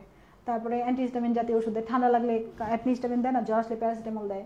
তারপর টিম্প্যানোস্টোমি টিউব লাগাই দেওয়া হয়, যে ম্যারিনজিওপ্লাস্টি, কানের পর্দা ছিঁড়ে গেলে কি করে, ম্যারিনজিওপ্লাস্টি করে, এমসিকিউ আসতে পারে। কানের পর্দা ছিঁড়ে গেলে কি করে বাচ্চারা, ম্যারিনজিওপ্লাস্টি করে, ম্যারিনজিওপ্লাস্টি। এরপর দেখো সিগারেটের শলাকা, সিগারেটের শলাকা কি খাইছো, সিগারেটের শলাকা, এই যে একটা ছবি তুলবে এখন, দাঁড়াও, সিগারেটের শলাকা, সিগারেট খাচ্ছে সেই সিগারেট খাচ্ছে, সিগারেট খাইলে সিগারেটের শলাকায় কি থাকে বলো? তোমাকে অনেক ভালো লাগে ফারজানা প্রীতি, থ্যাংক ইউ, ভাল লাগে তোমরা যখন বলো আমাকে ভাল লাগে, এটা অনেক ভাল লাগে আমার। এই বলাগুলো কিন্তু মন থেকে বলো তোমরা, তাই না? আমি ফিল করি যে কারা মন থেকে বলে। আজকে সন্ধ্যার সময় এক স্টুডেন্ট নক দিছে যে আপু ইফতারের সময় আব্বু আপনার কথা বলতেছিল যে তোর একটা আপু অনেক সুন্দর বই ধরে ধরে পড়াইতো না, বই থেকে তো প্রশ্ন আসে, এই চান্স পাইছিস, মানে চান্স পাইছে, প্রি মেডিকেলে ছিল। নেক্সট দিন আমাদের বিকাশের শরবত বিতরণ করেন, সেই হয়েছে। চ্যাপ্টার কি বুঝছো কিনা আমার সেটা আগে বলো। চ্যাপ্টারে জান ঝালাপালা করে দিছি না, একদম একদম ইম্পর্টেন্ট যা আছে সব কিছু বুঝাই দিছি। একটা সিগারেটের শলাকায় 4000 মতো রাসায়নিক পদার্থ থাকে। সিগারেটের ভিতরে কি থাকে, নিকোটিন, নিকোটিনের ধোঁয়া, জীবন শেষ। প্রেমের ছ্যাঁকা খাইলে মানুষ নিকোটিনের ধোঁয়া দিয়ে জীবন শেষ করে দেয়, বোকা পোলাপান। যারা প্রেমের ছ্যাঁকা খাওয়ার পর নিকোটিনের ধোঁয়া শুরু করে তারা বোকা। Nicotine, arsenic, methane, ammonia, carbon monoxide, hydrogen cyanide, এগুলো সব থাকে সিগারেটের শলাকায়। এটা মনে রাখতে পারে আমরা। কারো মনে নকল মিথ্যা হাসি আসে। কারো মনে কি আসে বলো তো? কারো মনে নকল মিথ্যা হাসি আসে। কারো মনে দিয়ে কার্বন মনোক্সাইড, নকল দিয়ে নিকোটিন, মিথ্যা দিয়ে মিথেন, হাসি দিয়ে হাইড্রোজেন সায়ানাইড, আসে দিয়ে আর্সেনিক আর অ্যামোনিয়া। তাহলে আমাদের সিগারেটের শলাকায় কি আছে? কারো মনে নকল মিথ্যা হাসি আসে, কারো মনে নকল মিথ্যা হাসি আসে। এই চ্যাপ্টারটা নিয়ে আমার একটু মেজাজ খারাপ থাকতে এই চ্যাপ্টারটা আজকে একটু ভালো করে ক্লিয়ার করলাম তোমাদের একদম। দেখো এই যে একটা অধূমপায়ী ফুসফুস আর ধূমপায়ী ফুসফুস, ধূমপায়ী ফুসফুসের মধ্যে শ্যাডো দেখা যায়, দেখছো এরকম করে। অধূমপায়ী ফুসফুসটা কত সুন্দর, দারুণ। আচ্ছা, এগুলো একটু আবার ভালো করে পার্থক্যটা পড়ে ফেলো তোমরা, এগুলো পারবা আশা করি। আমাদের এখানে যে কিছু অসুখের কথা বলা আছে ধূমপানজনিত, নিকোটিন, টার, কার্বন মনোক্সাইড, এগুলো ক্ষতিকর ধোঁয়া। নিষ্ক্রিয় ধূমপান আছে, কেউ ধরো ধূমপান করতেছে, তুমি তার সামনে বসে আসো, তোমারও কিন্তু ওই ধোঁয়ায় ক্ষতি হবে, ওটা কিন্তু নিষ্ক্রিয় ধূমপান। এমফাইসেমা হতে পারে, আমাদের ফুসফুসে অ্যালভিওলার প্রাচীরের ক্ষত হওয়ার কারণে ফুসফুসের জায়গাতে ফাঁকা ফাঁকা সৃষ্টি হয়, ফুসফুসে বিভিন্ন জায়গাতে, এমফাইসেমা বলে এটাকে। ব্রঙ্কাইটিস, কার্বন মনোক্সাইড ট্রাকের ভিতরে ঢুকে, আমাদের ট্রাকের ভিতরে সিলিয়া আছে না, সিলিয়াগুলোর অবশ করে দেয়। সিলিয়াগুলো যদি অবশ হয় তাহলে বাইরের ধুলাবালি সব ভিতরে ঢুকতে থাকবে না, খালি সিলিয়ার তো বাইর করে দিত ধাক্কা মেরে। তো এই যে আস্তে আস্তে আমাদের ব্রঙ্কাইটিস হয়ে যায়, একদম মিউকাস জমে যায়, বাইরের ধুলাবালি ময়লা সব একদম, যক্ষা, ফুসফুসের ক্যান্সার হতে পারে। এগুলো একবার একটু পড়ো, হ্যাঁ। প্লিউরিসি, তামাকে নিকোটিনের কারণে প্লিউরিসি হতে পারে, ফাইব্রোসিস হতে পারে, হার্ট অ্যাটাক হতে পারে, কার্বন মনোক্সাইড শোষিত হয়ে রক্তে। তারপরে রক্তের তোমার হচ্ছে আরো কত সমস্যা, সব কিছু যারা ধূমপান করে তাদের এত সমস্যা হতে পারে, ফুসফুসের অনেক সমস্যা হতে পারে। তো এগুলো সব একবার একটু পড়ো। কৃত্রিম শ্বাস প্রশ্বাস, এই সিপিআর এর ফুল ফর্ম পড়বা, কার্ডিওপালমোনারি রিসাসিয়েশন, এটা একবার একটু পড়ো। এটা হৃদযন্ত্রটাকে পুনরায় চালু করতে সাহায্য করে, যেমন করে দেয় দুই হাত দিয়ে। আচ্ছা, তাহলে এখানে আর কিছু না, আমরা সিপিআর করাটা সবাই শিখে রাখো, সবাই ইউটিউব দেখে সিপিআর করাটা শিখো, তাহলে সুবিধা অনেক দরকার সিপিআর করা। এই যে দেখছো, এই যে দিতেছে, এই যেটা এটা দিয়ে এমন করে দিতে থাকলে তোমার হচ্ছে হৃদপিণ্ডটা পুনরায় আবার চালু হয়। এটা শিখবা, ইউটিউব দেখে শিখবা, এটা সবার শেখা দরকার। একদম হাতটারে কেমনে করে ধরতে হবে, কেমনে দিতে হবে, ইউটিউবে দেখে সিপিআর করা শিখবা। ওকে, ঠিক আছে। তাহলে তো আমাদের এই যে এগুলো পার্থক্য একটু একবার দেখো, চ্যাপ্টার তো শেষ করে দিলাম। এই যেখানে অনেকগুলো বিশেষ নাম দিয়ে দিছি, নামগুলো একবার একটু দেখবা। তারপরে আর কি আছে, এই সংখ্যা, এই যে অ্যানেক্সিয়া মানে কি, টিস্যু কোষে অক্সিজেন যোগান যদি সম্পূর্ণ বন্ধ হয় অ্যানেক্সিয়া। হাইপোক্সিয়া মানে কি, হাইপোক্সিয়া হচ্ছে অক্সিজেন যোগান কম হলে। অ্যাপনিয়া মানে হচ্ছে শ্বাসক্রিয়ার সাময়িক বিরতি। ডিপসোনিয়া হচ্ছে শ্বাসক্রিয়ার হারের বৃদ্ধি যন্ত্রণাদায়ক হলে। আমরা জাস্ট একবার পড়ো, হ্যাঁ, দেখতে দিছি। সংখ্যা জাতীয় তথ্য সব একসাথে করে দিছি। এই চ্যাপ্টারে জান তামাতামা করে দিছি, এবং আশা করি এই চ্যাপ্টার নিয়ে এরপরে আর কোনো সমস্যা থাকবে না। যারা যারা এই চ্যাপ্টার নিয়ে সমস্যা বলছিলা, আজকে ভালোভাবে হাসি দাও। ভালোভাবে হাসি দিব, হাসি তো আমার এমনি সুন্দর, আর কত ভালোভাবে দিব। আচ্ছা, ঠিক আছে, আমাদের ক্লাস শেষ। আমারও দিছিল কয়দিন আগে, কে দিছিল, ফাইনালি শেষ এই চ্যাপ্টার। তোমরা বুঝছো সবাই আলহামদুলিল্লাহ বলো।